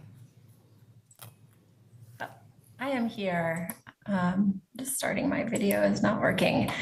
I'll just go ahead. Good evening, Mayor Wheeler and City Commissioners. My name is Kelly Beamer. I'm the Executive Director for the East Multnomah Soil and Water Conservation District. We are a local unit of government that serves East Multnomah County from the Willamette River all the way east to Hood River County. And our mission is simple: to help people care for land and water. I've submitted written testimony, but wanted to verbally be on the record supporting the removal of the sunset clause of the tree amendment in Portland's tree code. Tree preservation is codified within our district's strategic plan through our dedication to climate resilience. As it's been discussed, large trees improve quality of life, but they're also cost-effective benefits for the community, like stormwater management, traffic calming, energy conservation. I was especially struck by what Jen shared earlier around the discrepancy of tree canopy between East and West Portland. I thought that was a poignant observation. So that makes our commitment extra strong. We know that the tree amendment is working in its intention to keep our irreplaceable large trees, and our district would like to urge you to vote yes. So thank you very much. Thank you, Kelly. Mayor, that completes testimony. All right, colleagues. Thank you, everybody who testified. Great testimony. Does anybody have any further questions to staff before we move this along? All right, this is a first read. Commissioner, you look like you might have one. Well, I need to go soon. We all do. But Jen, if you could just come up, I just want to ask a couple of questions. I'm very supportive of this. It's more that we don't have a lot of opportunity to have you here. So, first of all, thank you for all the testimony. I'm in support of this amendment. And my question is this. So was it 2023? When was that big winter storm? Was it last year? Yes, last January, PTS, you're probably referring to. the very beginning of the year. Were there any lessons learned from that traumatic experience? And I always want to thank the people on the front lines and your people that you employ. They were out there every day working 24/7. Was there anything to take from that was brought forward in this dialogue, or is that coming up later when we have more codes to talk about? We are looking forward to a larger code amendment project, which will start in probably about 3 years. The next code amendment project will start late 2025. After the forest plan update is completed so that it can inform the code I think I amendment just need to see and the forest from the trees here, like what's the bigger picture? Okay. So, and we've been collecting ideas from all sectors on amendments since initial implementation of the code began in 2015. So we'll be doing that work. Meantime, one of the immediate lessons learned from that event was that we in the city and in the field of arboriculture and urban forestry need to do more communication and education around tree care. And we have done some of that in Portland Parks and Recreation and Vibrant Communities just recently with some press releases encouraging folks to get with a qualified, experienced arborist to have their trees looked at in advance of the winter weather. There are certainly trees that are hazardous that need to be removed. As someone commented earlier, none of us get to live forever. That includes trees. And as they start to decline or there's associated decay, it's appropriate to have trees removed. And now's the time, year-round is the time, but if no other time, now is a good time to have folks who know what they're doing come and look at your trees and help you out. So we're trying to get that word out more, as well as a great need, it's really been recognized nationwide, to educate more and support more appropriate tree stewardship practices for property owners. It's not common knowledge. What are the right things to do to have a tree that remains healthy and safe for its entire life? So those are things. No, that's good. And then the last one, a scenario that I think all of us have experienced when people call in, they're taken back by the expense of this. And so let me do somewhat of a parallel. You know, as buying my first home 20 years ago, there was the issue with the oil tanks, and realtors would tell you about that, and you would negotiate with the homeowner. And this is a very different scenario, but there was someone recently that is burdened on a fixed income. They bought their home a couple of years ago, and they're now being invoiced a lot of money to take care of their trees. And they were like, why didn't anyone tell me this? Why didn't the city or the realtor? So I think it's in that same category of communication on how we can work better so that when people are buying their homes, they have a better eyes wide open understanding of their responsibility with those trees, and that that's something they have to take on. But I think this person was less annoyed with the fact that it's a responsibility, more the financial burden that they just seriously can't handle at this time. And I don't think they were in the part of the threshold that would get support. So while you're here, I just wanted to give you that feedback that I hope when we talk about this in the bigger picture next year, that we can improve the communication with Portlanders that want to preserve their trees but are financially burdened to do that. Thank you, Commissioner Ryan. May I comment? Please make a comment. I agree, and that is one of the goals we have for expanded education and communication, just what you mentioned. And part of that is the cost of tree care over the life of a tree. Let's say it's 100 years of a tree, is very, very small up until the end when it needs to be removed. So folks knowing that and being prepared for it is one thing, but also I'm happy to share that thanks to the Portland Clean Energy Community Benefits Fund and the initiative in the Climate Investment Plan of PSEF called the Tree Protection and Care Initiative, we have funding to support private property tree maintenance. And we're looking forward to getting that launched. That was approved by council in the budget on July 1st, and we're looking forward to getting staff hired to start doing that work. Okay, thank you for that. When is that, and when can that be accessed? What's our best estimate? I would say probably in the next few months. We've been talking about scoping. We've already done some research on how other cities address this program, just how to provide direct financial assistance. So I think as soon as we get staff hired, we can really get moving on it.